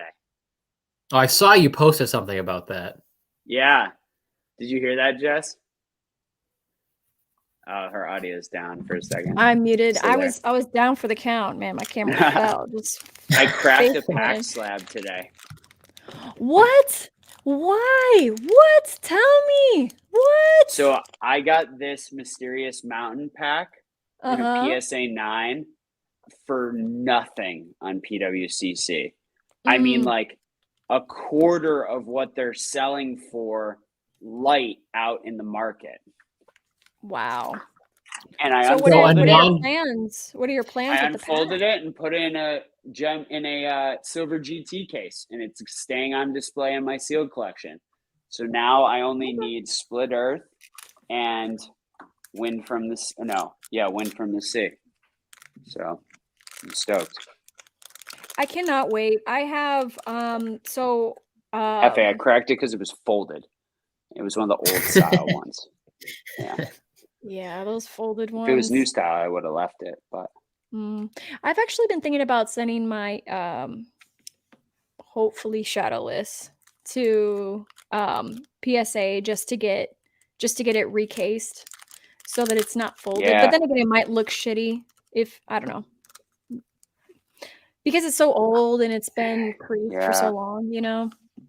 That was a 4 cert, and it's okay. I mean, it's definitely creased, but like, let me say this: it's stuck folded, but like putting it in that case after a while, I think it'll be fine. I should probably lie it flat, or I should put it between like 2 card savers in a team bag for a while. But yeah, I bought that with the full intention of cracking, and let me tell you, it took me about 12 seconds to crack that thing open. Yeah, that man, when I see cases crack, I always get scared. So how did you end up doing it with the thick case? Like, is there something special on the backside because those are weird and thicker? Like, yeah, I'm gonna grab an old one. So here's like my first edition Flareon. So basically on the back, you see how there's like this ridge?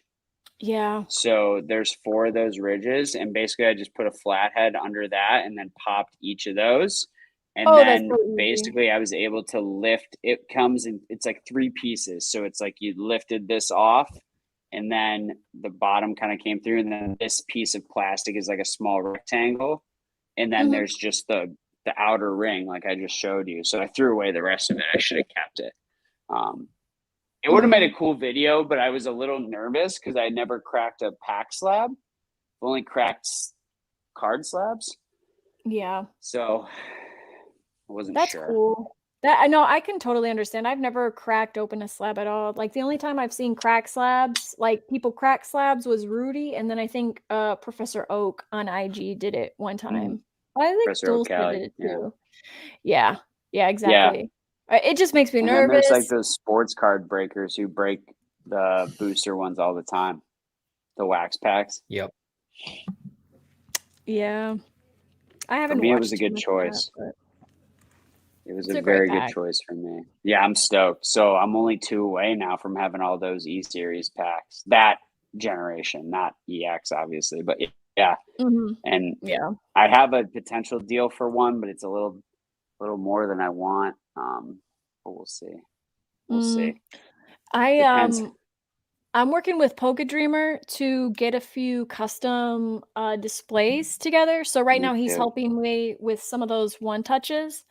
Because I have like those Fortnite promos, I want to get them all together that are the non-graded ones. But I do want to get like a set of 5 for PSA slabs, but instead of the slabs, put all of my my packs in them, because you know he has that little thing where you can just put the pack right in and it fits like a PSA slab display. I want to get that, just the 5 in a row. It's kind of weird because they're all sort of like random, you know, random base set Japanese, you know, and then random jungle and fossil and stuff. But I don't even care. It's cool though.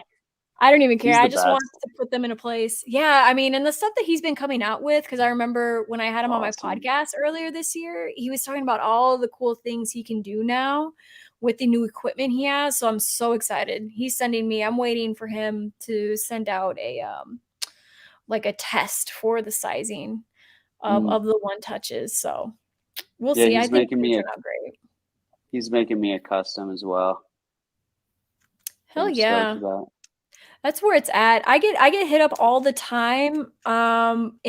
via email from some of the Chinese vendors that sell cases and stuff like that, and I've seen them and they look all right, but I don't know. I think I really like what Polka Dreamer does with his cases. I really I like like them. supporting him, like Yeah. I like it a lot. I don't know. It's Mhm. something to be said for it's freaking made in America by a guy in our community. It's the same reason I like to, it's not like it's necessarily made by him, but the same reason I like to buy stuff from Gem Mint for like my gem cases, like the storage boxes and stuff. Like someone in the community you're supporting, So we all Yeah, know we can get this on Amazon, but Yeah, just get a bright yellow case like I do. I've been thinking about actually getting a Gem Mint's like case for slabs just because I need a good place to put my things. And Rock then Pokemon honestly, gets you 10% off. all right, let's do it. Let's go. I got 2. I need a third. I need one of those really bad. How many slabs fit in his cases? I think you could put Like, is it 150 in there. 150? Okay. That's pretty good. They're Ooh, big. I've got I need here. like See, like I'm gonna need like 4 or 5 of those, I think, once I start getting mine back in. Did you send There's, like, Jess? one Did of you mine. send all of the Canada Brad cards in to CGC? Pretty much. That's big. Yeah. That's a great case. I really like that. They rock. Yeah, my Your yellow top's one cool. was I've got 100. a cool thing.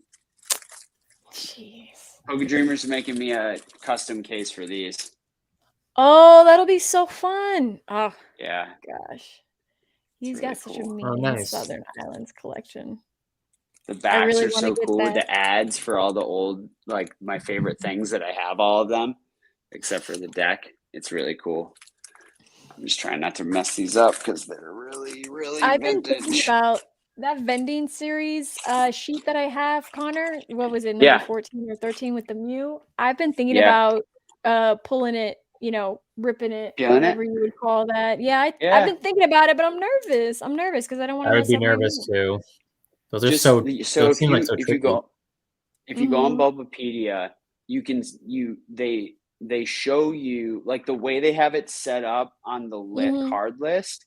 You can know which card's which. So like start with the not the Mew or the Mewtwo or whatever it is. Like practice. Try Yeah, another I one. see The what other you one's in practice. Yeah. Or buy Mhm. another sheet that sucks and get a cheap one and try it. But it all depends how it was stored, Mm. So you're just going to kind of have to feel it out. And that's why I would just try one. Cause I remember I did that one and I ripped the Starmie. Yeah. It stuck. Yeah. But Yeah. That's okay. just what I'm worried about. But Radar peeled so many of those. What do you think of Mhm. Korean? Much cheaper than Japanese. It's a cheap way to rip. I was Rob about from to Red say or that. Blue loves it. It's a cheap Yeah. way to rip. Eevee Heroes so And they cheap. look I cool. mean, yeah, and it's Cards look cool. it is. Yeah. It's just go for it. I think it's a great way to rip. Yeah. My friend does an analysis on all the. I guess the podcast hasn't come out yet because Rob's been busy. I forgot. So we recorded on Thursday, but we haven't dropped it yet. But we talked a little bit about other languages. Mhm. My buddy analyzes all the other languages, so That's really fun. cool. That's really Yeah. cool. Only Pokemon, or does he also do other TCGs? Just for Pokemon, just Mm. like the major languages, like German, French, maybe Italian, Japanese, and maybe something else. But he has a cool spreadsheet that he does. It's neat. Next time he sends it to me, I'll share it with you guys. But Oh yeah. When does the new podcast come out? Probably in the next few days. I think we're gonna drop it on Tuesday or something. I forget. I have a short market Monday tomorrow. When does this come out? I'm gonna try to get this out on Saturday. On the Nice. podcast. That'd be sweet. It's out Saturday is what I'm thinking. Cheval's asked, "What are your thoughts on what was revealed about Brilliant Stars?" I think people are gonna like that set a lot. Yeah, I think they are. It looks really neat. I The think artwork. it's gonna be. I want to get some. It's gonna be pretty pivotal for the future of the modern card market. How these next couple sets play out, because Fusion Strike, like I think people are gonna like it. People like Mew, but like I don't know. I think the end of Sword and Shield and the beginning of the new era, it's a transition period. It's like we got to see if the hype train still continues and if people embrace, what they got going on. But I mean, let's be real, they threw freaking Charizards in it, so of course people are gonna buy it. Like, hilarious. And I was about to say too, from a gameplay perspective, I think that V-Star move will be really interesting because, like, from what I've read, you can only play that move once in a match. So I think that could be really interesting from like a gameplay mechanics perspective. You probably know the impact better than I do, James, because you play the game way more than I do. But I've been reading up on that, and I thought that would be pretty interesting. But Arceus look damn fine. Like, that card looks like a great ass card. I don't think I would ever play with that card. Like, if I pulled it, sleeve. Card saver, boom. That's funny. That's why the digital version is so nice, because you can buy it, you can get the cards, and you can play them online, so you don't have to actually touch them. I don't have to ruin them. That would be really cool if at some point they start to do a thing where they have a code on the card. Like, you rip packs in real life, and there are codes on the cards, and you can like take those codes on the actual cards. Yu-Gi-Oh did that. Yeah, Yu-Gi-Oh did that. Like, how did that turn out? 10 years ago. Because you could buy the cards and you could use the code and it would show up in your game that you were playing. And it was just like, so it was pretty easy to do, but you could like redeem a card when you actually had. So people were recreating their decks on a game and you could connect online and play it. I like the idea of that. And the e-readers, I think they did that. They did it with the e-readers too, but I think that was part of like a console game too. So like there wasn't really the E series. It was a lot of it you could like unlock different things in the game or like play different music. It was like Easter eggs with a lot of them. There were a bunch of different cool little quirky things with it. Some were like instrumental, like getting certain Pokemon or whatever, but a lot of them were just like kind of like quirky things, like play a different radio channel on your Pokegear or whatever it was. So yeah, those are real nice. Those are real fun. I'm gonna probably have to wrap up, so I'm thinking like let's get this last question. Yeah, yes. Do you guys want to answer this last question? The scalping hunt for the EV Max Premium. By the way, shout out Shavaz. He's the man. He hops into all my lives. He's great. He's from Canada. That word means horse, I think. He's the man. So, do you expect a scalping hunt for the EV VMAX Premium boxes coming out in December with the alt art promos? Oh man, I forget what those look like because the Japanese ones just came out and they're selling for insane prices because if there's not enough print, there will be. Yeah, it's a print run. If there's not enough print made, there was a low supply in Japanese. Exactly, there was a known print run. With English, I don't know. I don't know what that's going to end up looking like since they're like the same deal as the Celebrations things, right? They're like those kind of like cardboard things. Is that what they are? Trying to remember off the top of my head. Right, like it's like got a jumbo and like a pin and like packs, right? They're like the cardboard boxes. Look, I'm sure what'll happen is the same thing that happens every time.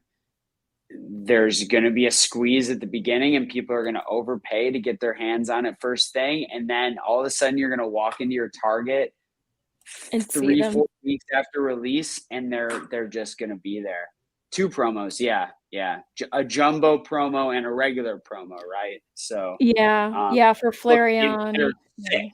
They're sick for sure. Like I want them, but I kind of forgot about those, to be honest. So good on you for bringing those. There's so many products now.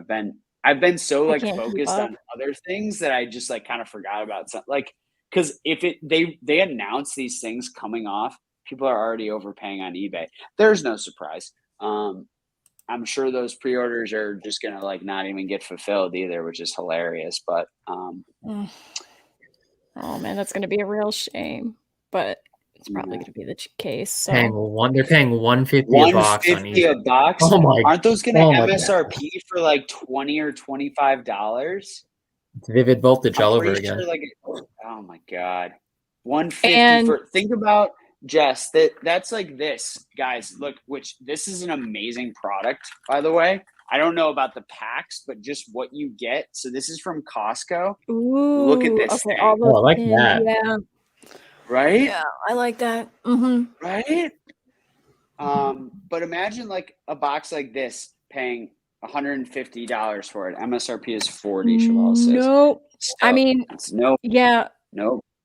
like on Poke Direct, I'm looking, and you can. It's I apparently bought out one of of these stock, too. but they're going for 80.